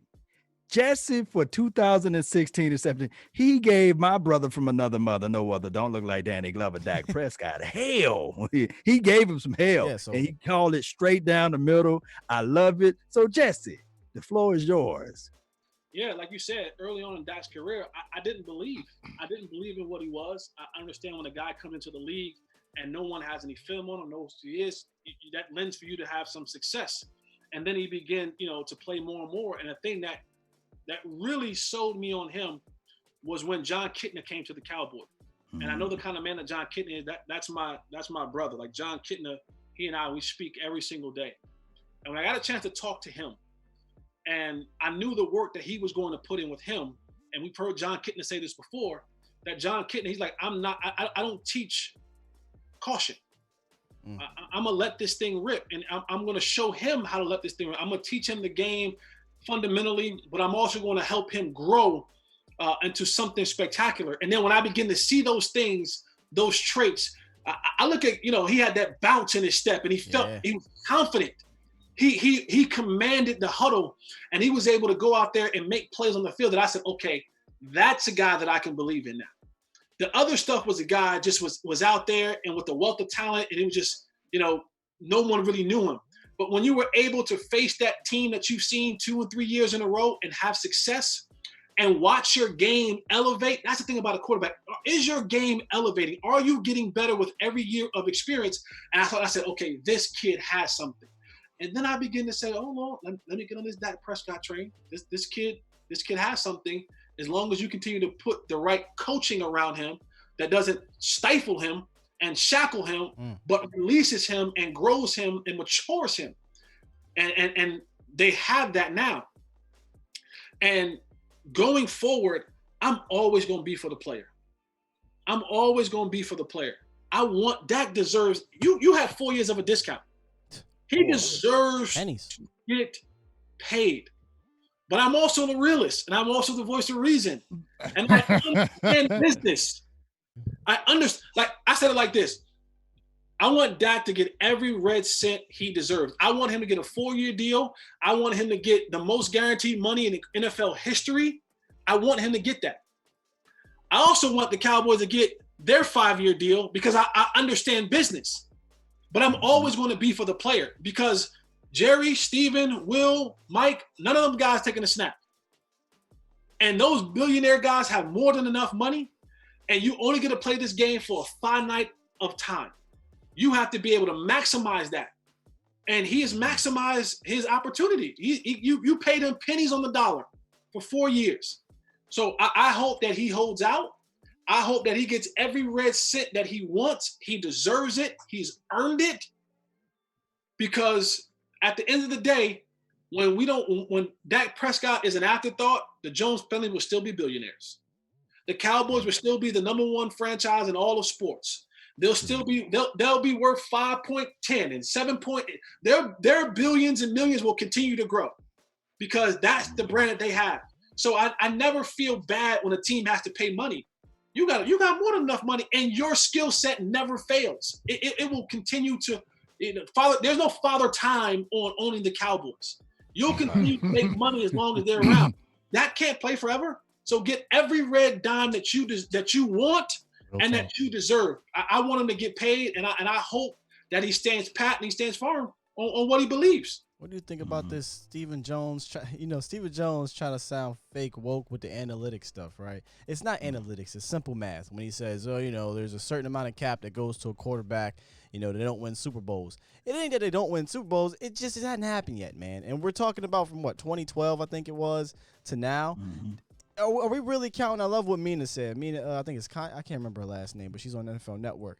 She says, are we really blaming the cap percentage on Mike McCarthy's team not recovering the onside kick when Aaron Rodgers was a top-paid quarterback? Are we really blaming a pass interference when Drew Brees was a top-paid quarterback and he didn't get a chance to go to the Super Bowl? Or when Matt Ryan had a 25-3 lead in the Super Bowl and he had X amount percentage of the cap? Like, I think it's crazy that everyone wants to throw out this percentage as if that's the only reason why these teams aren't winning the Super Bowl. I know you've seen it, but what are your thoughts on the percentage thing and not winning the Super Bowl with it? Yeah, that's and no family organization is better at media using the media propaganda employees. Yeah, because now we're talking about it, and there's going to be a percentage of the fans that say, "See, right? Yeah. Don't eat up all the cap, Dak, because no one does it better than them. They know how to say the certain things that are going to get you to kind of leave. That's all media negotiations. I'm going to say certain things that I don't even believe in, or I don't even know what I'm talking about, but because it sounds right, it makes us look good, and it makes it sound like, well, giving them a fair deal. I mean, there's only a certain percentage that we're allowed to go to the quarterback. No, it ain't. No, it ain't. Y'all, the Joneses they've made money dance. They've made money do gymnastics for years and years and years and years. There are a ton of players on this team who have these different switches that you can click to free up money, to move money. They are one of the best at learning and knowing how to move money from contract to contract, to player to get what they want. When they want to do it, they'll do it. So when I hear stuff like that, I know that's a media ploy of saying, let us put our number out there in the universe again so that so fans can't look at us if he holds out and go, see, Cowboys, you guys are being stingy, you guys are being selfish. They're gonna say, because you're gonna it's calculated too. Yeah, it's calculated too. They wait and do it. Yeah, you're gonna have people that's on the one side of saying, you don't give Dak nothing. You'll have some people that you don't give Dak everything. And they just have to play to the side that works for them. It's like politics. I'm going to play to the side that I know I'm going to get the most votes from. It's the same thing in here. At the end of the day, we're going to get a deal done. Right. We're going to get a deal done. I agree. A deal is coming. There is far too much at stake to not go into this season fully loaded. Yeah, they're silly. A deal will get done. Deal, you can mark my word, by July 15th, a deal will get done. What would you say to the people that's always in my inbox and is heavily loaded with, hey, Andy Dalton is better than Dak Prescott? What do you say to those fans for the Dallas Cowboys? Why do you listen to that? Watch them. Yeah, why do you even listen to that? Blocker. Blocker. Block button. Blocker. Fam, hey Jesse, I don't know if you saw on Twitter, bro. I got into a crazy. I had to block him. I don't ever block anybody on Twitter, man. But this guy was seriously trying to tell me Andy Dalton carried the Bengals. He said Andy Dalton carried the Bengals. Oh, yeah, wow. I had to block him because he was trying to really go hard about how Andy Dalton carried the Bengals and how he can do better than Dak on the. And I'm like, God, this is crazy. I'm Where sorry, is this sir. coming from, though? That is the best I can give to you. Block. Yeah. Hey, Jesse, let me ask you. You shouldn't even argue or fuss about with people, just block them. Just say, you know what, this my life don't need this negativity. I swear, I promise you, you'll be so much better in life. Period, man. Period. Hey, let me ask you this, Jesse. Block 'em. We're talking about this offensive line. I got one of my guys, Ryan Humphrey, who he does post on my page, and a lot of people be asking about this offensive line. They just got the Tyler Biadasz, I believe it is, or we call him Badass. I mean, that's kind of the name that's been rolled with him. So they drafted this center from Wisconsin. Obviously, you see Travis Frederick retired. You got Connor McGovern coming back. You got Connor Williams. Tyron Smith's getting a little bit older. What do you think about this offensive line? Because it is very important to the whole scheme of things, what we're trying to do, what the Cowboys are trying to do. How do you think that kind of plays out? Does Looney take over the center spot? Do you think Connor goes there? What do you think those positions are kind of morph into by the season starts? Competition. I think Looney gets the start. I think he gets the first crack at it. But again, I said this earlier about the DBs. You can never have too many good offensive linemen. You can never have too many good offensive linemen. And I know that we're losing something with losing Travis. But there's going to be competition across the board. And as long as you have that, this team will be okay. Again, we've been so spoiled with having 4 or 5 Pro Bowls across the offensive line. We don't need it. You don't need it to be successful. What we had was a luxury. It was an anomaly. It right. Really, like you had something that no other team has. And you can function with having a guy who's not a Pro Bowl. There are tons of guys across this league who have offensive linemen who have no Pro Bowlers or 1 Pro Bowler and are successful. So I think when you bring these guys, I like Joe Looney. I think Joe Looney was more than serviceable when he got the start, and it was 2018. And you give him a nod, but they brought in enough guys to work out a bunch of people at a bunch of different positions. So in the event that something goes down, who they really should be looking at, this is just, and I've been saying this for a couple years. Okay. You want to start finding your new left tackle. You gonna go there? I'm gonna let y'all rock. Yes, let me go ahead and rock that one, Jess. What's today's date? April 3rd, May 13th, the universe know I feel. 89. I'm telling you, you better start finding your new left. Been saying it. I've been saying it for about 2 years. Backs don't get better, fellas.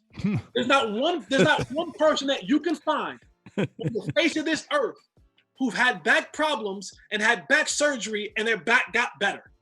Yeah. Especially the guy who is in that bent over leaning position and taking on the brunt of another 285-pound man down after down after down again. Knee problems, elbow problems, back problems. So what if I better start looking for your new left tackle, because the one and Tyron, don't get me wrong. Love Tyron. He'll probably have a gold jacket one day, but the body's breaking down and the back, it's like the neck for Nathan Van Der Esch. You start looking for another linebacker. But Jesse, linebackers don't go hand in hand. Backs and tackles don't go hand in hand. It's oil and water. You better start looking for your left tackle. What if I told you he's there? ESPN 30 for 30. What if I told you he was there? Your future left tackle, if you're afraid of injury, is already on the team, and his name is Connor Williams. What would you feel with that? How would you feel about that? Moving him back to tackle. He played tackle his whole career at Texas. Yeah, he was small. He's slight. But he's quick. Yeah, he's quick with it. He's small. So you want to go get? You want to go? Nah, I won't. You don't like Brandon Knight? No, I don't play around Brandon Knight. I'm saying he was. I'm saying he's a guy that he came in that game and he was serviceable. I'm just saying you definitely want to get a left tackle, but he was definitely serviceable when he came in. They had high hopes. I almost blocked you. Thank you. Listen. Oh man, dude, you've been talking about Tyron Smith not going away from the team. I don't want Tyron Smith to be traded. Y'all want to trade Tyron for Jamal because it's back. I'm cool keeping Tyron. I don't. Okay. I think Tyron's fine, but I agree. You do need to have a serviceable left tackle. Is that serviceable left tackle behind Tyron? Connor Williams? I mean, who is it right now? Brandon Knight? I mean, who's the swing tackle? Oh, they signed Cam Irvin. They said Cam Irving. Yeah. Okay, I forgot they just signed him. He got some position. There it is. That's Yeah. It's a little shaky on that one. The offensive line will be fine. Again, I'm not jinxing him. Tyron Smith will probably miss time this year again. He probably will. The back just isn't. It just isn't one of the things that it doesn't get better in time. 3 games a year he gonna miss, Jesse. It's just right, and you can't have that in your left tackle. Yeah. You can't have that in your left tackle. But the offensive line will be fine, man. You don't need Pro Bowls across the board. I just need the guy just to hold up and get the ball out. It's coming out quick this year, fellas. Trust me. You hear that? That thing's coming out quick. It's coming out quick, man. It's gonna it's gonna be coming out quick. Bam, bam, bam, bam. Yeah. Hey, here's the thing, though. I think that we've been conditioned to think of this team of the old. Big Game James always tell me, hey, Law, that was last year. That was last year. Oh, that was 5 years ago, Law. This is a new team. This is a new era. So I think that this particular coaching staff will figure out a way to make those adjustments, because we won't see the Chaz Green of the worlds of what he couldn't. A folding chair in Natchez, Mississippi could have blocked better than him. I think rolling him out there. Rolling them, but they kept him out there, And that guy, I think he got a contract after he done sacked Dak Prescott that game against Atlanta that year. Yeah. Yeah. Hey, Law, do you want to get to your member questions? Yeah. We got some members that hit me up and they want to ask you a few questions there, Jesse. Yeah, it's a couple different questions for some Law Nation's members on the channel. So the first one comes from Vaughn from Shreveport. Now, this is about that's your cousin. That's your man. Law, that's your cousin from Shreveport. cousin there, man. Yeah, he got a couple of these things up here. Vaughn, you can't be writing books, but I'm gonna ask him some of them. He says, "What will the identity of this team be?" I'll start right there with that one. What will be the identity of this team? This will be a pass first offense. That's what he asked second. This will be a pass first offense. Okay. That's the history of Mike McCarthy. This will be a pass first offense, and then Zeke will still do what Zeke does. But this thing will be, you're going to see more Dak Prescott passing 35 attempts a game than you've ever seen in. Shout out to you, Vach. Yeah. Yeah, and he basically says, they said, will this be a passing team because of our new weapons and new West Coast offense or running team? So you believe it'll be a passing team. Okay. Passing league.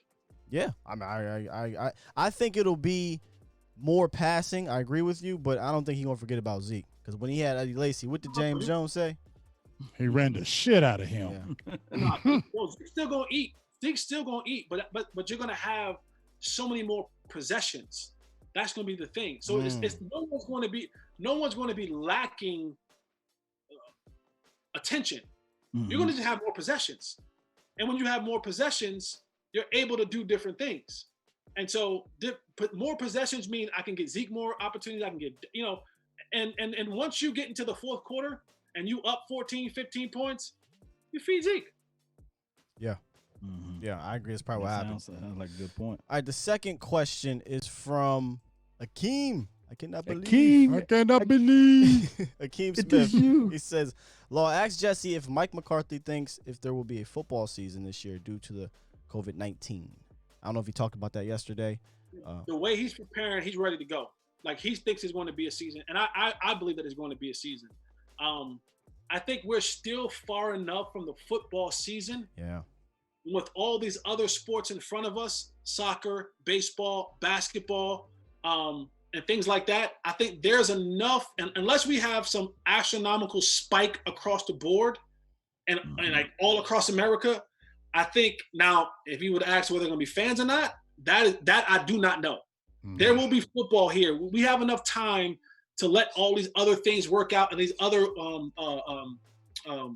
leagues kind of set the blueprint of what pig. Yeah, let them be the guinea pigs. If fans are going to be there, I don't know, but football will be played. Okay. Yeah, those were Law's questions. I don't know if you had any, James, on your end from your members or not. I was looking up. I know there was a lot of just. I mean, Jesse, you pretty much covered damn everything, man. I'm trying to go through. I'm like, okay, what didn't he get? I mean, he hit damn every subject. This is what we had been waiting for. Absolutely, man. Hey Jesse, I know you have your charity fund though that you often talk about on Twitter, and definitely want to talk about that because we have some very generous members and fans on this show and viewers who will definitely want to help out with that and look into that. So you want to explain a little bit about your charity fund? Yeah, so my charity is called Holley's Helping Hands, and it really formulated, man, almost like 10 years ago. Wow. I was flying home. We were playing Miami in a preseason game in Miami, and we were flying home, and I'm just sitting in a plane, and I started looking at myself, like literally from head to toe. I was like, man, these sneakers I have on is $250. These jeans I have on is $200. This shirt I have on is $200. And I'm like, what have I done for other people? I'm like, I'm sitting around here with all this stuff on. Not that I don't deserve it, whatever. Right. You know, I worked hard enough for it, but I was like, this is stuff. Like this is stuff. And I wasn't raised to covet stuff. And I said, you know, I haven't done nothing for my community. I haven't done for other people. And it just kind of hit me hard. And so initially I just came back and I just started doing every week during the season. No, what I first started doing was for every pair of sneakers that I bought, the price of those sneakers, I would have to give that same amount of money to something else. Then I started saying to myself, well, I'm just giving it away to different other people's charities. Let me start my own. And so I started my own, and then we started off when we were feeding every week during the season. We would take somebody to the grocery store and do $200 worth of groceries every week, and then it morphed into Thanksgiving, and then it really, the big thing, it culminated with Christmas. And that's my big thing, man. I come from a very poor background, born in Roselle, New Jersey. I'm the middle of three boys. My grandmother raised us, and she made less than $40,000 a year. And so there were times when we didn't have Christmas. We had more monthly money and more bills than bucks.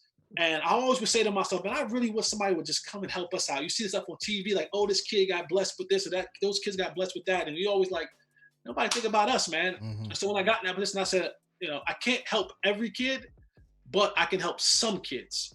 And so for the last, man, about 10 years, we do Holley Helping Hands Christmas event.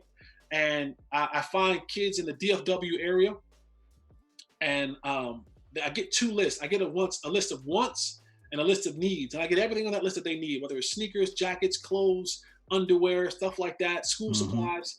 And then I try to get things that they want on their Christmas list. Because we live in a day and time where, you know, if you came back to school when I was coming up, you might have got joked on, but they go real hard now. Like they go super hard. They put you on social media, fam. Yeah, that's the bad part. That's the terrible. And I'm like, you know, man, I would hate for kids to come back with nothing for Christmas. And so we've been doing that. And then, you know, that's the big thing that we do. And then like now, when there's money left over, like quietly, I've been doing things where if people have a need right now where, you know, they're hungry and they can't eat.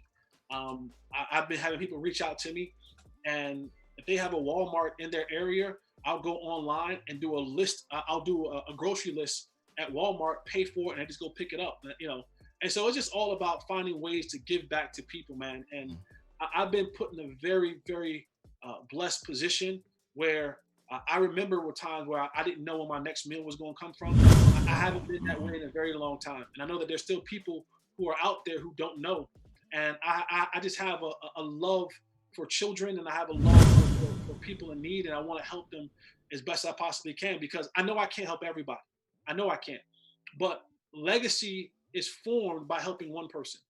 One person Who helps another person, who helps another person.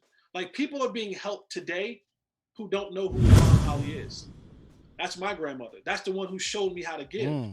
But her legacy still lives on, that every time a kid or a family goes, man, thank you so much, Jesse Holley. And I'm like, y'all, I'm just here.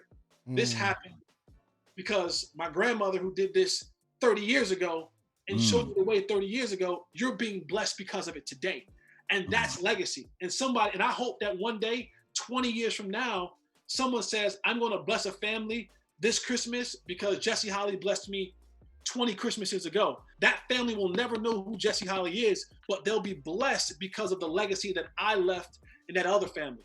And that's just how I want to be. And so whether it's $5, $10, $15, $20, listen, I can find something to help people out with any amount of money that people give me.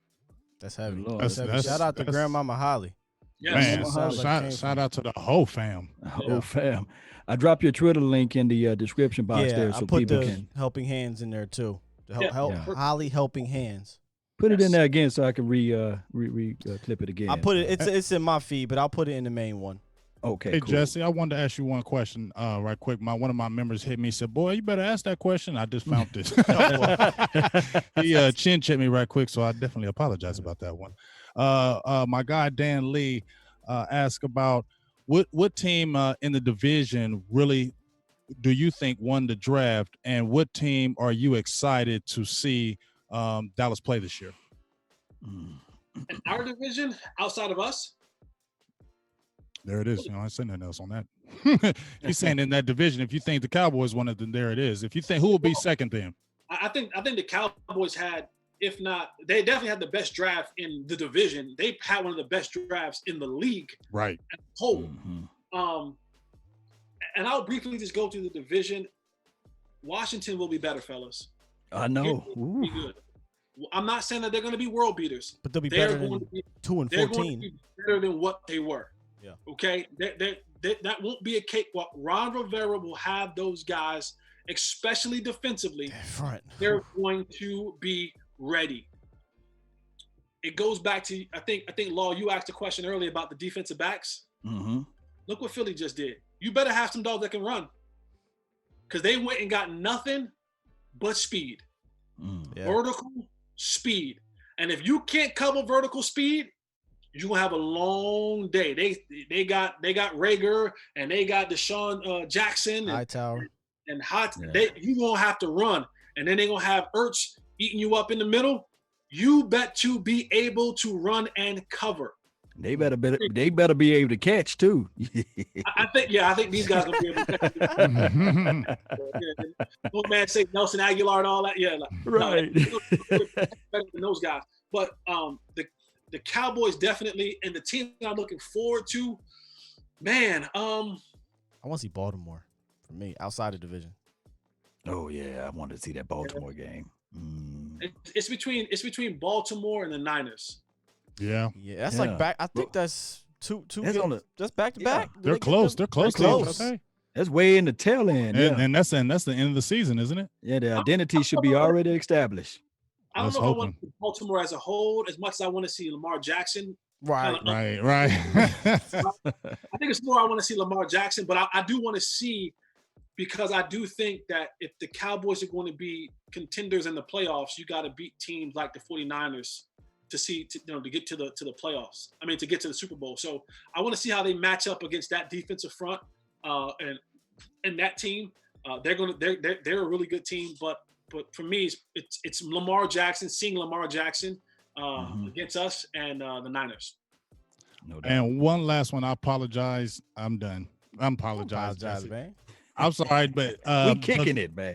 The Lunatic asked me, that's one of my guys. The Lunatic asked me, he says, which assistant coach are you most excited to see? Are you yeah, that's a good one.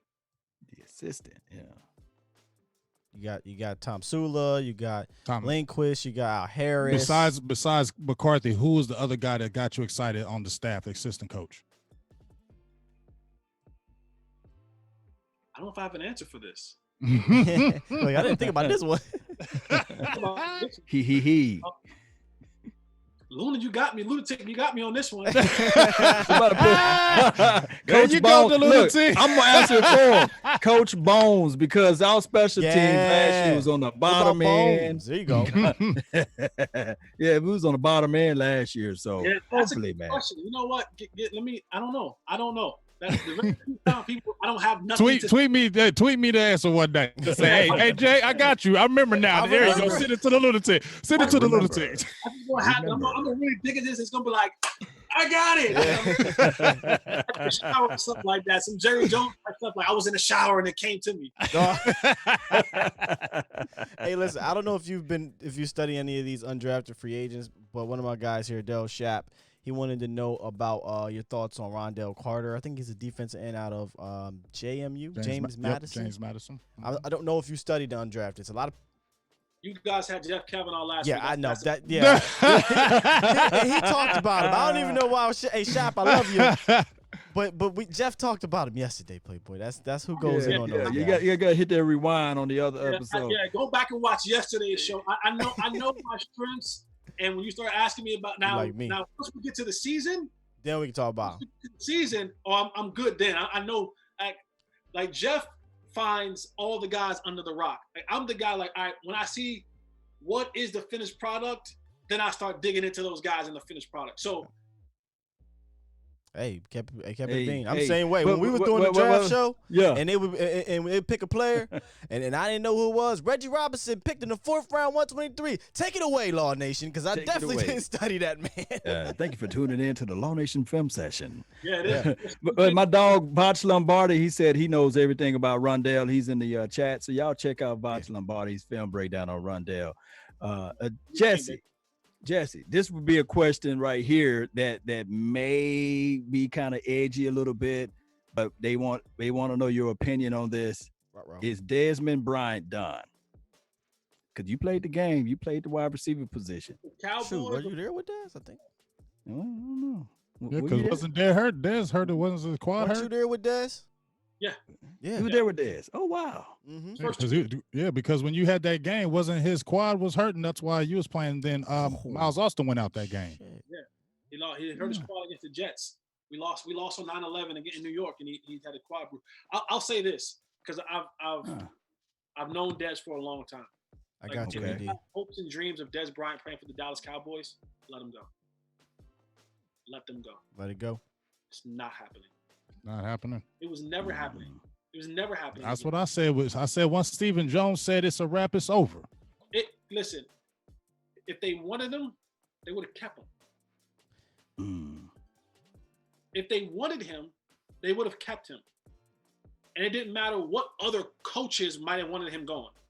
If Steven and Jerry wanted him, he'd still be a Cowboy. When they released him, Steven didn't want him. When they released him, that was the door closed.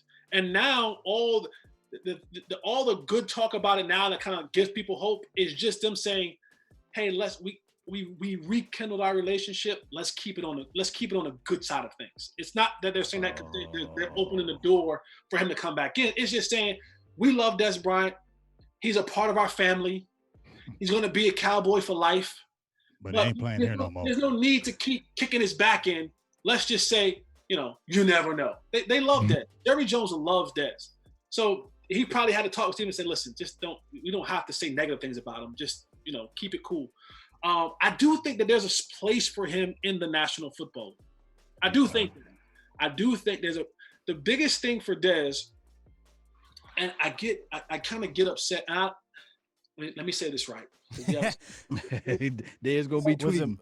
Shout out to you, Dez. Woosa. We have a sensitive society, and if things aren't worded right, everyone gets a little bit butthurt. I got you, bro. I don't care because it's whatever. But let me just word this right. I'm never against a man or any man making a living. The thing that I don't like with Dez and how he's approaching some of the stuff that he's doing and who he's working with is you're constantly putting out this film that doesn't consistently look good. Oh. And a lot of fans will look at film and just see things that I don't like. Some people watch the game for first down and touchdowns.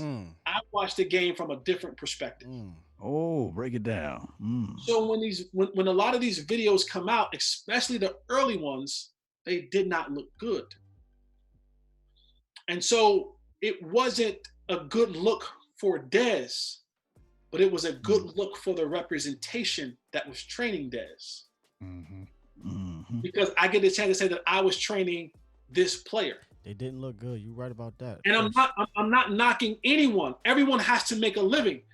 If I was Dez and to match up what he's saying to what he's actually doing, because a lot of what he's saying is, he said I can play the Jason Witten role. Now he didn't mean tight end. Tight end. Right. Kick me inside. Right. You get playing inside. Right. But everything that you showed me is you running routes from the outside. Mm. Everything that you showed me, you running routes from the outside. If I was him, I would say, and if he's listening, Des, I would say this, and I've said this to him. Find tape of Wes Welker, whether it's through coach's film, practice film, NFL League Pass, YouTube, whatever. We live in a day and time when you can find anything. Yeah. Right. And I would watch as much Wes Welker tape as I can possibly watch. And then all of my drills would be to mimic that. Mm. Not to mimic outside routes, because you're saying you want to play the slot. But you're showing me nothing in the slot. You want to be a boundary wide receiver from the You're tape. showing me outside the numbers receiver stuff in all the videos that you post. Mm. Where I haven't seen the short little bursts. I haven't seen the whip routes, and I haven't seen the quick option. I haven't seen any of those. I haven't seen you working on levels over the middle, under the mic, over the Sam. I haven't seen any of that. I haven't seen those. So you can't project in your mouth saying, "Oh, I would be great in the slot for a team." And then because right now we're in a place where you can't go work out for teams. Mm-hmm. So everything that you're putting out shows outside stuff. And a lot of the early stuff wasn't good looking outside stuff. It's improved. But if you're trying to sell me something, then your mouth and your feet have to line up. Mm. So with the Cowboys, I think that's a done deal. Well, they gave 88 to CeeDee Lamb and drafted at 17. That's That was a wrap. Yeah. But I do think that there's a place for him in the National Football League. I do. Wow, great! That was a great take that's on good. him. I have to Great do take. this here. There was a huge donation here, $99.99 by AD, and this is actually AD. for AD. Helping Hands. So Jesse, I think you have Nice. your PayPal. It's up on my It's on my on the Twitter. Twitter. I'm gonna go to that PayPal and I'm gonna move this over there. He has this is a very special donation here. He says this is for Helping Hands. Do you mind giving a shout out to his two special kids, Emmett and Ellis? He's trying to find a way to get you this video of his newborn celebrating your touchdown back in 2011. He believes he tweeted you. He's not sure, but he says blessings to family. Man. Yeah. Wow. Wow, that's deep. Right. Absolutely. We'll send it. He We'll has send it over. awesome. If he has Twitter, definitely hit me up on Twitter. And you guys posted at Mr. Fourth and Long. Yes. And if anyone else who doesn't have Twitter or anything like that, if you hit me up on Holley's HOLLEYS, Holley's Helping Hands at gmail.com. You can reach me there. I can get you the link there. So Holley's with an S, HOLLEYS, Helping HELPING, Hands HANDS at Gmail. You can hit me up there. You can send me that video there. I would love to see that. I would love to repost it. I love stuff like that. Like I love. We got some highlights of you now, we right know. now. I'm surprised we ain't got it rolling right now. Listen, we was going so ham, I completely forgot about that. But here you go. Jesse highlights. Tony Romo steps Jesse. back across the middle, number 16, first down. But no, you're right. So let's talk about this briefly, right? Because we're gonna end pretty soon. Let me say this. Thank you. Like I said before, it was a long time coming, but the timing was right. This timing was right, because had we done it another time, it might have been 5 minutes, it might have been 10 minutes. The timing was right for this to happen. I truly believe God moves in the way He. Yes, he does. Yes. So the timing, I'm all about timing and feeling. This felt right. The timing was right, and that's why we were able to do this thing for dang near 2 hours. Right. I appreciate you. So the Niners, right? You talk about how and I told this story before, how bland the Jason Garrett offense was. That's the game. Des Bryant didn't play, had a quad. Miles Austin, we're in the fourth quarter. I remember Miles comes back to the huddle, and he looks at me and he goes, "Dog, I'm done." I said, "What?" He said, I'm done. I said, what do you mean you're done? We gotta win this game. He said, man, of course, the Miles hamstrings, right? He goes, my hamstrings are shot. What? I go, what? What are you talking about? Your hamstrings are shot. He goes, man, I can't run anymore. I'm like, man, if we don't have you, we don't have Dez, man, we don't have a shot. We end up taking the field goal. He can't run anymore. And so in my head, flashback to the beginning of the game. All week in practice, I'm starting in 11 personnel, right? And then minutes before the game, coach comes in there and he changes it. We're going to go with Dwayne Harris. Right. The Dreadhead brothers right there. The Dreadhead. And believe it or not, I'm so emotional. I start, like, we go off a pregame and I'm crying. I'm so upset. I'm like, what more do I have to prove? I'm like, I know all the positions. I work my tail off. I do what I'm told. I'm like, I'm the model citizen. What more do I have to prove? Come back in the locker room and John Kitna comes up to me. I love this. I'm telling y'all, John Kitna is my brother. Wow, man, it's some good stuff. Yeah. He comes up to me and he goes, what's your deal? Like, what's up? Like, you're not yourself. Like, you're not you. What's up? And I'm like, man, Kit, like they playing me, man. Like, what do I have to do to show these guys that I can go? He said, do you put a uniform on today? I said, yeah. He said, are you playing today? I said, yeah. He said, then you have an opportunity to impact this football game. Facts. He says, no matter what, if you're putting on a uniform and you're playing, you have an opportunity to impact this football game. So as the game is going on, I'm playing no offensive snaps. And Dwayne is playing all of the 11 personnel. And nothing against Dwayne, he's not doing well. In fact, he's doing horrible. I mean, Coach Garrett is livid. Tony goes out, broken lung, broken ribs, punctured lungs. Finally, in the fourth quarter, Dwayne runs the wrong play again. And Coach Garrett is just on fire. Get Dwayne the hell out of there. Get Jesse in there. And I was like, all right, cool. Do it. Now, do it. Now, the 77-yard, most people think is the biggest play. But not to me. The biggest plays to me were the first. I had two first downs. They just played here on the highlights. They just played it on the highlights. Yeah. He threw one that damn near hit the ground. And I had to go and pick it up off the ground. And if we don't get those third down, we had a punt. We don't even have a chance overtime. So my first two catches were like third. And I remember coming back to that. I said, Tony, man, they playing me off. They playing me off and outside. He's like, all right, cool. He banged me for the slant. Boom, boom, boom. So then when we get into overtime, they're about to punt. So in my head, I flash back to the conversation I'm having with John Kitna. And I'm like, yo, this is what Kit was talking about. I can go and block this punt and win the game. Wow. We don't even chance to. He's like, now punt safe. We're not even trying to block. We're trying to get punt safe. Little did you know. We set up a punt return. So I'm like, cool, fair catch. So we get back in the huddle, and I'm standing right next to Tony. Jason Garrett calls 585 Harveys. One of the most basic and vanilla and boring and the plays that we've had other defenses call out on us. And Tony goes, that's good. That was good. He goes, and Tony shakes his head and he goes, all right, fellas, F it. Let's go win this football game. Let's get the hell out of here. Wow. Tony. I want Dak to do just a couple times. Tony said, F it. Go ahead. Kill.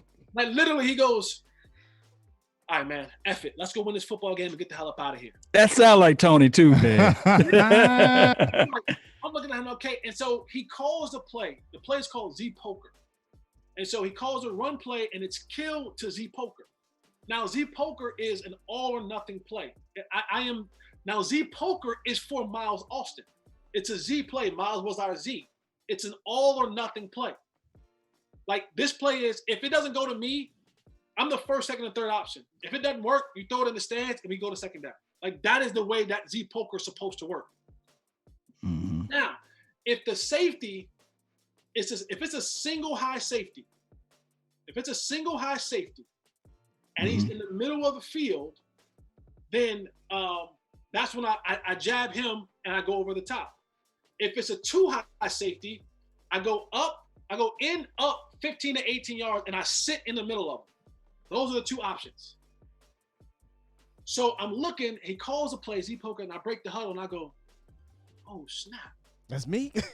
That's me. That's me.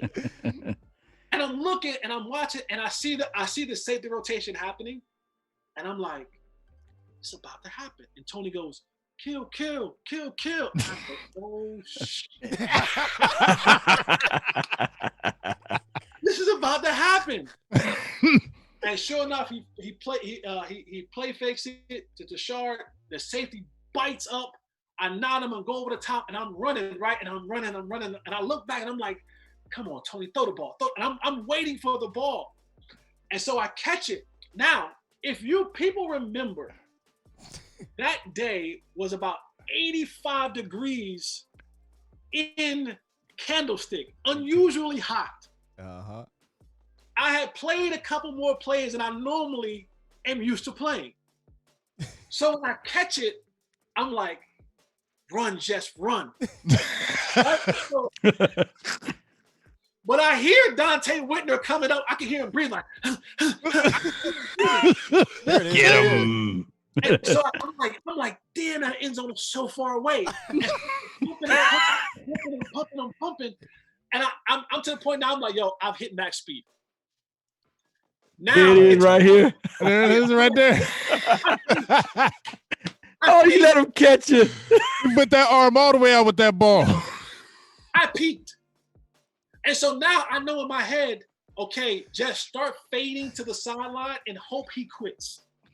Because everything from here is downhill. Like everything from here, there's no more top speed. Everything now is a downhill win. And I hope it carries me to the finish.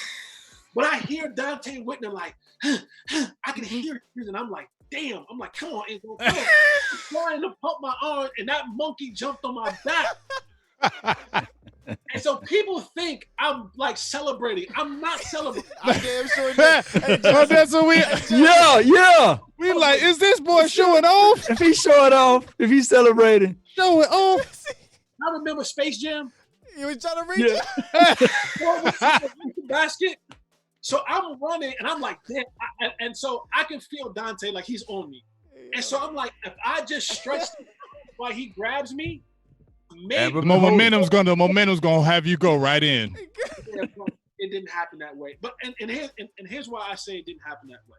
And if you've ever heard my story, if you've ever seen my story, you can Google it. It's up there. And my shirt, I wore this shirt for a reason, because I want people to know what I represent. Right. I want people to know that I'm all about that celebration. Yeah. Mm-hmm. I was never supposed to score a touchdown. Early in my career, when I was with the Cincinnati Bengals, and I was blessed with this gift to play in the National Football League, God was using me to go into these locker rooms and help change the culture of men. And I didn't do it.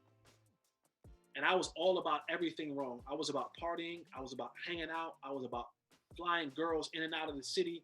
I was about doing everything that I was called to do. I did not take the blessing that I was given, and use it properly. And so God took everything away from me. To the point where I was broke, where I was homeless. I was living in North Carolina on a friend's couch. I worked as a security guard at night, a mall cop, flashlight cop. I see you at night. And I worked at T-Mobile in the daytime. I didn't have enough money to pay my insurance. I even got pulled over one time, and the cop took my license plate. I had to steal another license plate from a car in the complex just to get back and forth to work. Wow. I was blessed with the opportunity of 4th and long, which I won. And I told God, if I ever got in a position again, that I would give you all of the glory. Amen. And so if I score a touchdown, the game is over. People mob the field. People jump on me. They pile on me. They do all that stuff. And people don't get a chance to see me praise God.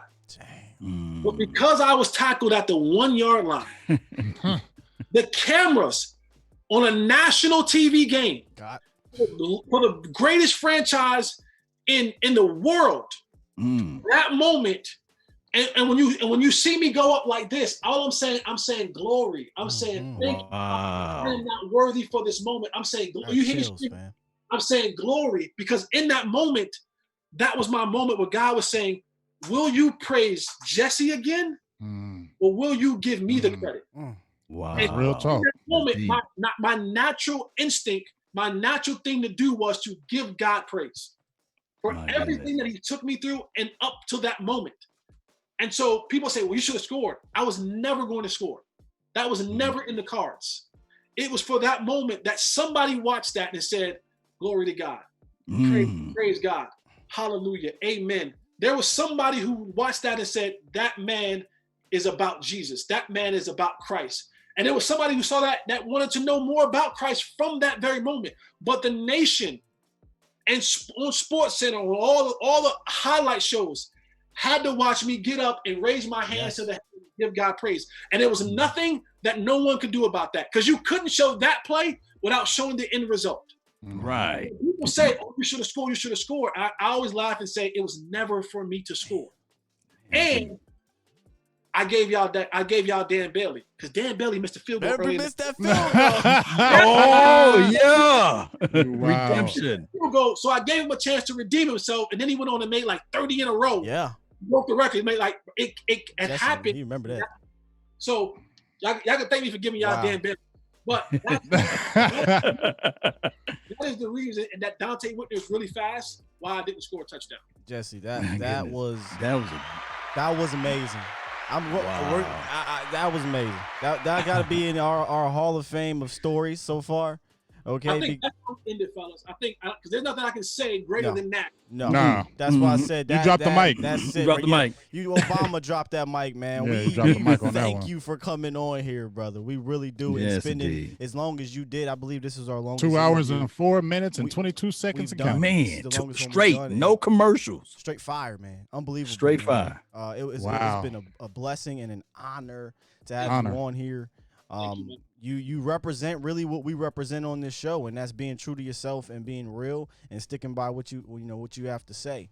And that's what we try to do here on the Late Night Hype. And I mean, I speak for this whole panel and our fans here, our viewers here. They absolutely, man, I'm seeing fire emojis. They dropping fire emojis in this thing. Yeah. My thing is always one of my favorite artists ever is Michael Jackson. And wow. the first thing that what made me love Michael Jackson, and this is what I think about when I do work. I wouldn't even call this work. This is my purpose. Yeah. And you can Google this. Michael Jordan is performing at a concert, and there's thousands. Michael Jackson's thousands of people at this concert. It's outside, and he's performing, and you see people fall out. You see them, and they're like carrying people over these thousands of people falling out because of Michael Jackson. And I remember seeing that, and I said, every time I get an opportunity to perform, I want people to fall out. I want people to remember that performance, because there's people on your guys' show who may have heard of me and never heard me speak. There's people on your show who's never heard of me. There's people on your show who's never witnessed anything that I've ever done or remember or any of that. And so when I get a chance to speak or I get a chance to perform, I want people being like, yo, because this may be the first time they ever hear me.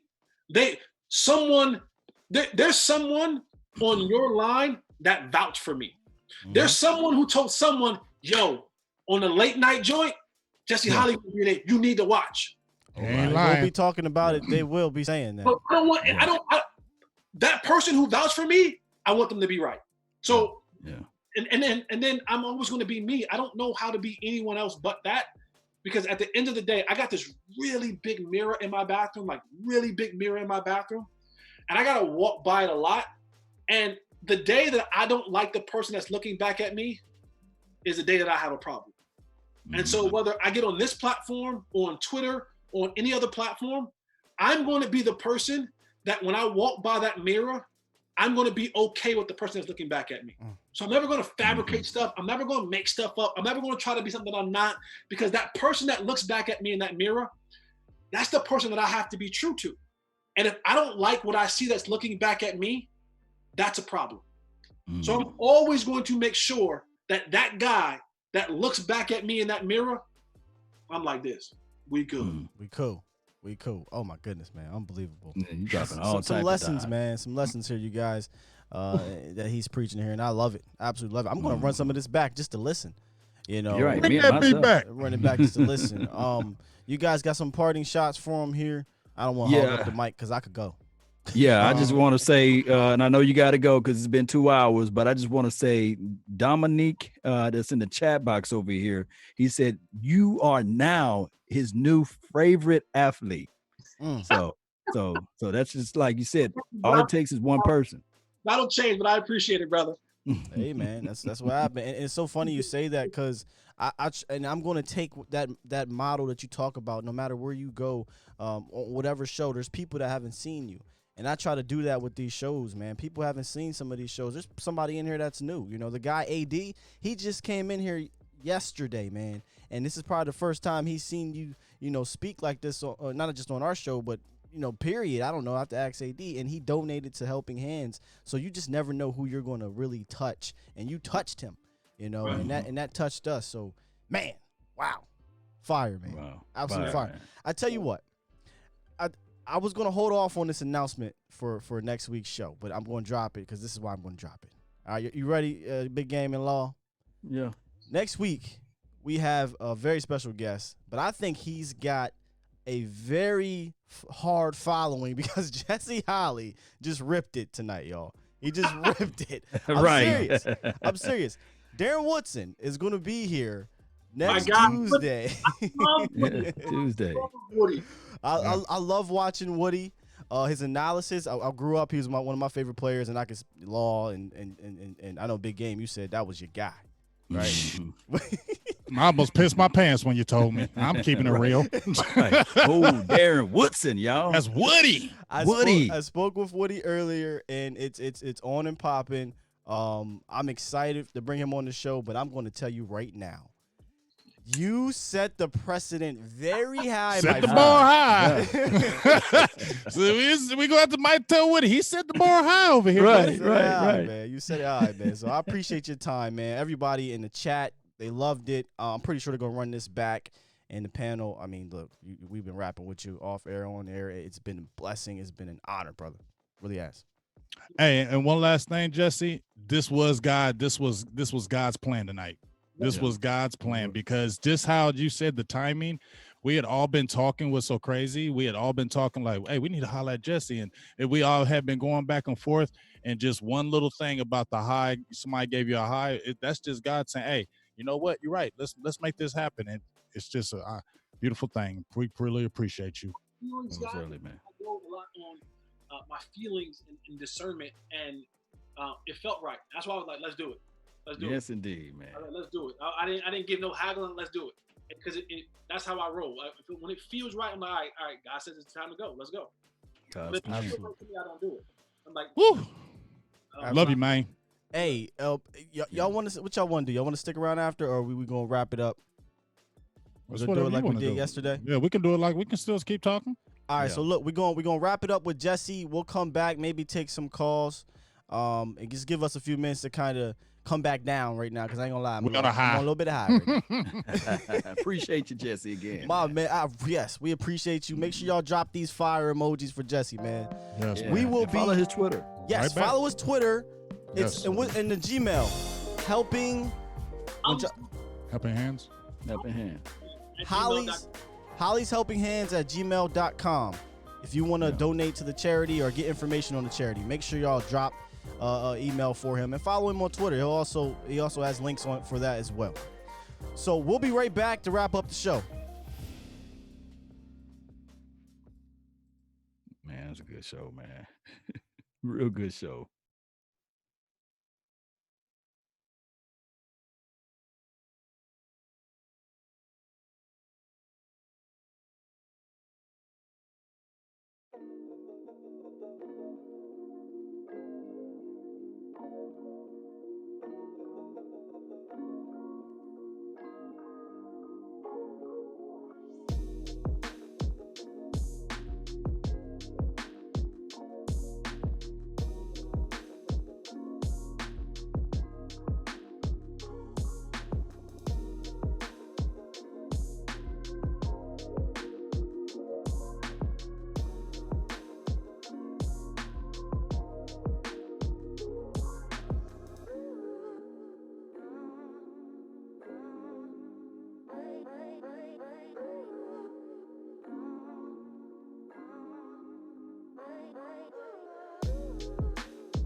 Check.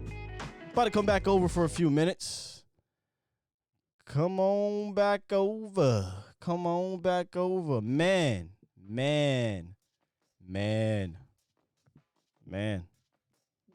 We back live, by the way, guys. We are back live, like 95. Hey, Law, tell them what they rocking with. Bye, Nothing Natty. but the best, man. Yes. This is a Bye. great Love situation, you, man, Tyler. to have I these didn't mean to guys say bye. on this show, man, to come in to fill us with their time and their experience. Also talking to them off air, about the process and about the Lord and about everything.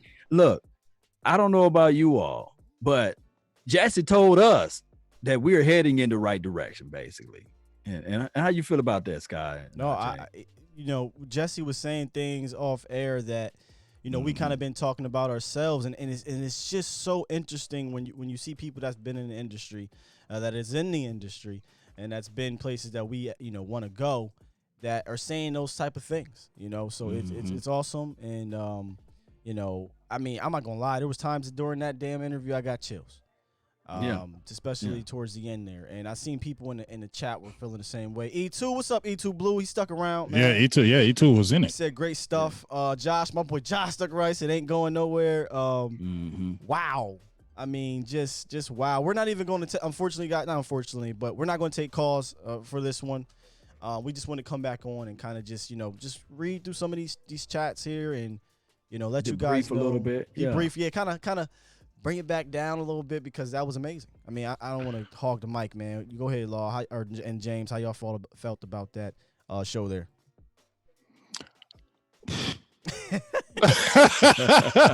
It's everything that we thought it could be. I think it's everything we thought it could be, and it's everything we hoped for. And it was just, and just like you said, the off talk that we just had with Jesse.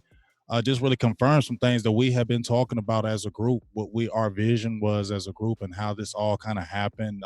Some bad things happened, some good things, just how things have fell into place. And then the spoken word he gave us, about timing and just like how it feel right, and just how the timing has come with us. And just like you said, we got to just keep the vision, keep the vision, and it's just awesome.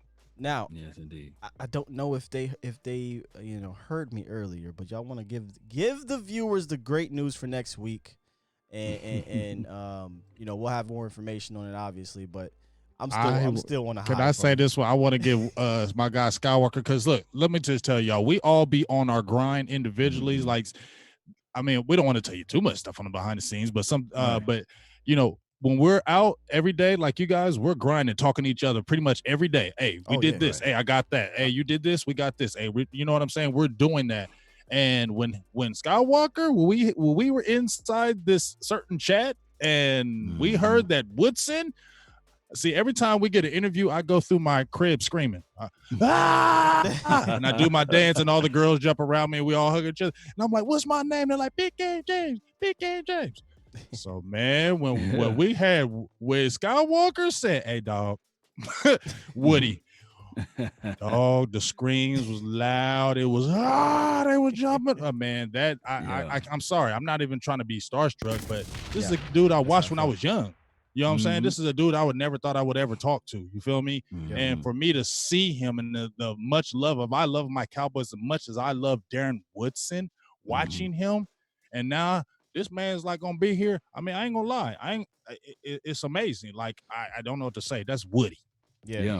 And I was the same way, man. We saw this guy come onto the team and just established himself as a leader, and was the young buck, was the young dog. What came out of Arizona, everybody knew what was going on. And then what he did to himself, a Big Game James. All he did was play three Super Bowls, right? Three Super Bowls, like was one of the top all-time leading tacklers in Dallas Cowboy history. And the thing about it was he was like a linebacker at Arizona State, and they converted him to safety. With the big shoulder pads. With the big shoulder pads, like Skywalker said, them damn big shoulder pads. Like a number T, like a T out there. I'll wrap to We're gonna have to ask him that. Talk about the big old shoulder pads. Big old shoulder pads. We're gonna have to ask that. Who deserve, dare I say, to be in the Hall of Fame. Oh, man, we're gonna talk about that. Playing games, man. We're gonna talk about that. You know, it make me mad when I don't see him in the hall. You know, I mean, come on now. We're gonna have to bring that up. I said, Woody, you know, I can send you over, you know, rundown or what have you. He said, we don't need no rundown, man. He said, we just gonna get on and we gonna go. I said, great. I said, there's anything that's off limits though. Woody said, nothing's off limits. We're gonna keep it real. I said, God damn it, that's all I needed to hear. You feel me? That's it. All right, cool. Say no more. Because that's what we do on this show. And I talked about it with Jesse. You know, we don't bring anybody on here that's going to sugarcoat. If you feel as though you got to hold back, I don't care if you Obama. I'm lying. If Obama come on here, dog, you can just sit there and stare. I don't care. But no, if you're going to hold back, you know, that's cool, man. That's not the show for you because we don't want to hold back when we're asking questions, and you know, and our viewers aren't holding back either. You know, I know, guys in the chat, by the way, appreciate all the donations tonight. Donations. Oh my gosh, donations. Y'all know how we are when we have our guests. We can't really we can't go in and do the donations like we want. But trust me, we see them. We try to ask the questions as much as we can. We appreciate them. AD, we talked to Jesse off air. Please email him that video. He is more than happy to put it on his Twitter. So please email him that. And anybody that has any questions about his charity, email him Holley's Helping Hands at gmail.com. But yeah, man, you know, without you guys in this chat, you know, and supporting, the late night hype wouldn't be what it is. They see what's happening because the Cowboys Nation is in tune. Y'all looking at what's going on with this show, man. Yeah. We're gonna have to coin a name for you all, like a hype squad or the hype chat. Hype crew. I like the hype chat though. Hype chat, something like that. Hype chat. So y'all come up with one, and y'all let me know which one stick with you all. Make it a hashtag, and you know, we will look at it and review it and get the thing going. I like the hype chat too. You know, I like that. Yeah. Or the hyper squad, whatever it may be. He said hyper squad. Hyper. Yes, indeed. So we locked in Woody, man. Yes, locked in with Woody. I see the Cowboys Network. He just commented. And shout out to him. Shout out to Cowboys Network because he was the plug. If you go to his IG page too. Check him out. He's now in our rotation. But yes, that shout out to Cowboys Network. Yes. You know, he's by the way, he's one of those guys that he's like the silent assassin. He's like the silent assassin. So shout out to him. About him, but that boy be cooking. Make sure you follow if you like visuals, man. He give you some bomb visuals, and he keeps you up to date on the updates on IG. He's on ridiculous Twitter, on IG, and he's on Facebook now. By the way, so the Cowboys Network. Definitely go follow that page. Yeah, man, that's Sosa. That's Sosa. That's Sosa. Yeah, TCN went over to Colombia and brought back that straight. He brought back that straight. He hit me. I was like, oh, for real? You lying, bro. It's a Sosa. Yeah, man. This is awesome, bro. This is awesome. It's crazy. Hey, guess what? Hey, guess what, Skywalker? Guess what, Skywalker? I like that, too. What's that? Hype Nation. I didn't think about that. Hype Nation. Yeah, it goes with the nation. Oh, it goes with the nation. It goes good. Hype Nation. What's that, though, Big Gang? This is just the beginning. Yeah. Law Nation. Skywalker. Walker. This is just the beginning. We talked about it, but Yeah, the support that y'all been giving us, I'm just excited, man. I'm getting chills again because we set with the vision and the people have just really said, you know what, we are fully behind this late night hype. Let's go for it. Right. And now we're just trying to kick in these doors, y'all. So now you see it, support even more, go even harder for us. Push this out here. The way we get this late night hype, I mean, we're getting these guys and we're still underground with it. You feel me? Keep pushing this out there. Keep sharing and liking and doing all those things for all our networks, because that's going to make this thing even better to where we want to see it. So it's on you guys as well. Just keep pumping this out for us.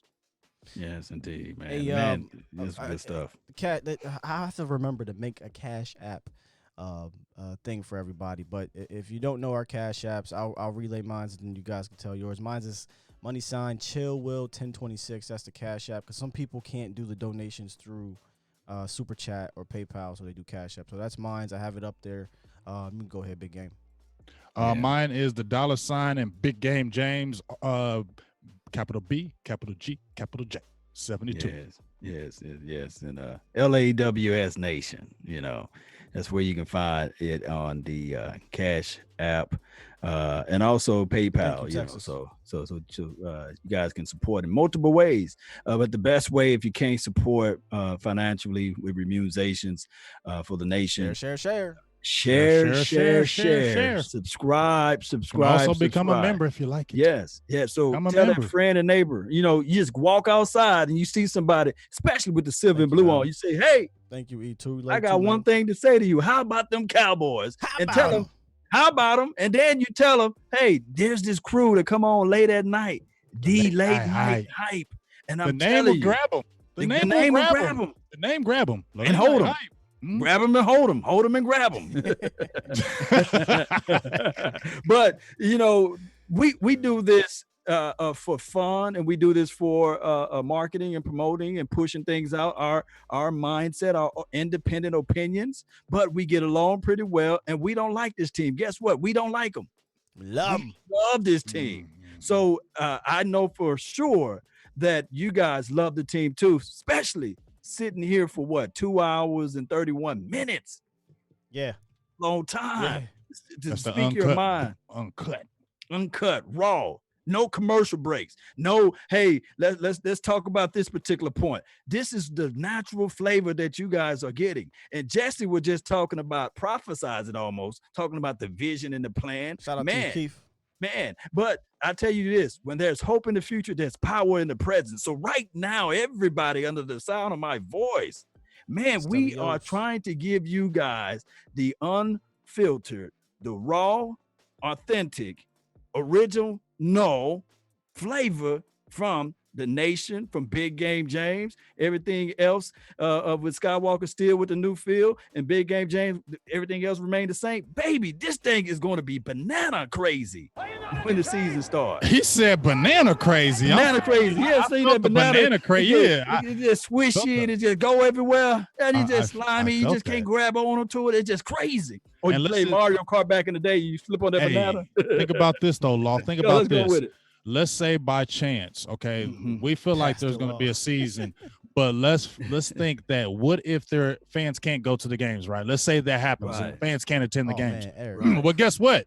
You really better be watching us then, because all eyes on me. All eyes on us, right? If we don't if they can't go to the games. Real quick though, how y'all? I'm feeling good right now. Normally we would just be getting on a late night hype. Y'all could answer some questions in the chat for a couple minutes, or y'all got to go? We good. We good? Okay. First of all, shout out to Eric. We ain't 30 minutes good. No. Just a couple minutes. Shout out to Eric, man. Eric just dropped a $50 donation in the Cash App, man. Appreciate you, brother. Nice. Appreciate you so much. Nice. And that's instant. That's instant. No 45%. No taxes. Yeah. The YouTube Illuminati can't take 45. No taxes. Absolutely. And remember, man, as my boy would say, at the end of the day, not only are we trying to give our voices to you guys, our opinions to you guys, we're trying to get yours and get it out there too. Because let's be real, we're starting to push how people think now. Y'all starting to help push how people think now, and it's because of your voices. So we want to make sure you guys have a voice, because I know on my show specifically, what I got to say is cool, but I want to hear what y'all got to say, because what y'all got to say makes me think more. And if I think more, I can give you a better, some better content. So I appreciate y'all being here, man. 100. And I appreciate my boys, man. Big Game, Law Nation. We ready, man. We ready. But I did. Go ahead. No, go ahead. I saw a question in the comments that said, "How do we feel about the Eagles playing the Eagles?" Where was it? Here we go. How do we feel about going to the Eagles Eagles first in Week 8? So how do we feel about going to the Eagles away in Week 8? I mean, that's a long way to go. Hey, remember what we talked about though, Skywalker? We ain't scared of Philly Stadium no more. Nope. Nah, it ain't Philly Stadium like it used to be. In there. You know what I'm saying? So I don't know. I just feel like, in my opinion, I'm not trying to be scared of no teams. I mean, I felt good when we had Garrett as far as the talent. Now we got McCarthy, and I'm telling you, just listen to Jesse. I already was loving McCarthy before he got hired. Now I heard Jesse. Bro, I feel like 16-0 and Y'all heard him, man. If y'all missed it, because some people said they missed Jesse, go back and listen. You to better what he had to rewind say that about the virtual rookie thing that Jesse was sat in, and he actually had a solo 15 minutes with Mike McCarthy where they just were talking and rapping. And if that don't get you excited about Mike McCarthy, how about put it this way: if just Jason Garrett not being here don't get you excited, now I don't know what to tell you. Right? Yeah. It's yes, we crazy. still alive, Locks. Locks, man, what's good with you, man? He been holding it down. Yes, and thank you on Facebook. I always have to remember that. I know you shouted them out, Law, but Facebook is definitely in the building heavy as well. Jessica, Jessica James. I already know how, Jessica and Jimmy, and appreciate you, and Roy over there on Facebook. Everybody, Texas Dallas, Texas Dallas Cowboy News HQ. Appreciate you, man. Everybody on Facebook, man. We really appreciate you all. The ability to talk to multiple platforms at one time, man, it's just a great feeling. Yeah, AD. I just read that on AD's. Yeah, brother. YouTube they do their little tax thing. It is what it is. So if you don't want to do it on here, there are other ways, and we'll make sure we'll put those up there. I always forget because I'm just so ready to go in with the content. That's because you'll be all mastermind, all damn Dr. My Evil mind down. don't stop spinning, fam. This dude is Dr. Evil. I sit up 2:30 in the morning. Yo, look at this real quick. How does it look? That's Dr. Evil over there. We like, man, go to bed. Well, you know what, Law? You same way, because when we get off here, it be 3 a.m. You doing damn videos. Yeah, I mean, right. Thank you for tuning in to Law Nation. You cutting and ripping videos. I'm like, Law, you doing a video? You telling everybody good morning at 6 a.m, bro? Oh, like, my when do goodness. you sleep? All the way from Abu Dhabi. Great show, gentlemen. Dhabi. We them What boys. the Jesse heck? was preaching. Woo! Thank you, Yeah. man. Shout out to you, supporting from Abu Dhabi. That's Abu amazing. Dhabi. That's amazing. KMT, you missed it. That's all right, brother. Rerun it. KMT, Rewind. love you, dog. KMT. That's why we love that. That's why we say bring it back. All right, it's weird because we usually just getting started. Mm-hmm. The Yeah. late night hype, we usually just getting started, but we definitely. This was the mid-late night hype. We went, man. We went with Jesse. Mids. I don't know why I always do that. I keep doing that. Damn thing. Mids. We went with Jesse for a long time, and we are very excited for Darren Woodson next week. We're going to take a little break until then from tonight to Tuesday in preparation for Darren. And we will have Darren for a full show. I don't think it's going to be 2 hours. Hey, at least Who knows? I think we can get an Well, hour boy. though. I think we can get an hour. Yeah, like Kavanaugh said, I'm gonna be here for only 30 minutes. And then Yeah, I'll he do was it. here an hour and 20. So hey, you never know. Yeah, Yeah, he went for a little bit. He went for a little bit. Yeah, the long night hype. He told me, he said, listen, I'm cool for 40 minutes or so. I'm not in no rush. So that's great to hear. You know what I mean? So we'll see what we can pull out of him. I know he's gonna give you the real because that's what he said. We're going to talk about his podcast, talk about how he feels about Dak, the direction of the team. Right. Mike McCarthy, and we're going to talk about the 90s. I know we got to talk about the 90s. Cowboys version of gosh. The Last Dance. What? I want to know a little Yeah. something in the locker room. That's The all. last. I've Dance. been. I'm fiending for the locker room. I'm Just fiending as a for- teaser. Just as a teaser, just like we did for Jesse, like those independent questions Yes. in the membership squad. I'm not just trying to relegate things to the membership squad, but I'm relegating things to the We have to membership give squad. special privileges to the members. There are going to be some behind the scenes of this video there, and some videos from Jeff Kavanaugh yesterday there, and as well as you guys on the membership situation groove on all three of our channels can ask Darren, 3-time Super Bowl champion Woodson, a question, and we'll put it on the big screen just like we did this show. So Yep. yeah, So we'll drop that sometime today within the or- next few days in our 3 days, communities and for the members, and just drop your questions in there. We'll put together probably about 2 questions a piece from everybody, Yeah, 2 or 3 per questions, channel. and we'll just run them by Woody. That way, you guys are asking Darren, 3-time Super Bowl champion Woodson, aka Woody, what you want to ask him on the show. So definitely. And guess check it out. what? And guess what, folks? Darren Woodson ain't the last. Ooh, No, yeah. man, there's a lot in work. We we we just touched the tip. So you feel me, y'all? We just keep on grinding because y'all gonna be sitting there waiting like, come on, y'all, come on, late night high. Who next? Come How you on, doing, late night high. guys? We're gonna Who get next? Jason Garrett next, baby. How you doing, guys? Can you How you go doing? ahead, do it? Just didn't Boy, execute. well, that would be something. Jason gonna come on here. I ain't scared of you. Italian sub, you know. You ain't scared of us. We ain't gonna bite. You know, No, we talk- didn't talk, execute. You know, we didn't. You know, taco. That- Oh, Let my me get up goodness, out of here, dude. man. Let me get up Yeah. out of here. Yeah. Little E2 said, "Pause, big game." Lunatic with the Yes, $2, indeed. man. All right, you know how we get when we get, Oh, we get oh, silly I- at the end. Hey, y'all do me a favor, Cowboy Nation. Please brand this tweet. Hashtag D late night hype, right? We want to brand that, right? Yeah. Yes. You want to get that viral. Hashtag the late night hype. If you share so this, that yes. people- yeah, so we can get this thing going. Yeah, if you guys are sharing this, which I don't care if you don't, if you don't do the hashtag, just sharing it. Thank you. But if you Yeah. do, hashtag the late night hype, guys, so that they know that, you know, this is where they can get that fire, that yoga flame, as my guys like to say, man. Yo got fire. All right, man. Parting shots, anything?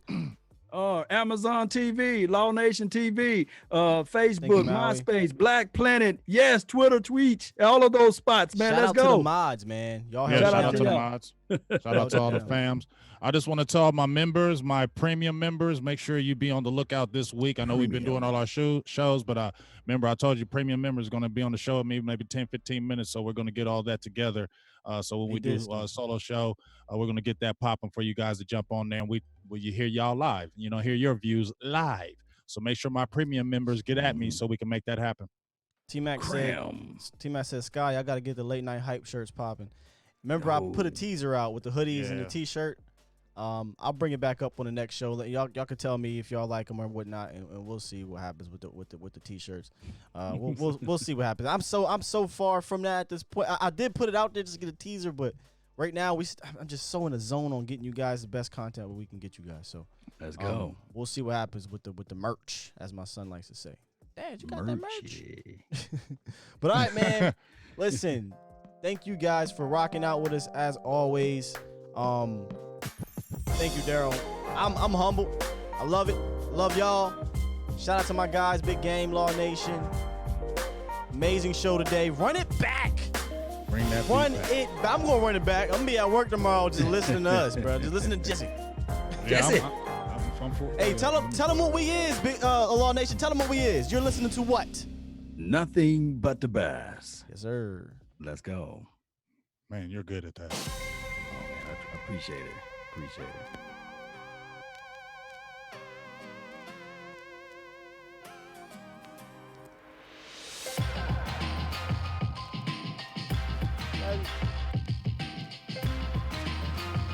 Yes, fire. Hey, you know what's you know what's so funny? You know, Ryan Humford, my guy, he was texting me back and forth. He just texted me, said, you know, West Coast shitting in his pants right now, but he'll never admit it. Oh my goodness, man. This is total pandemonium, man.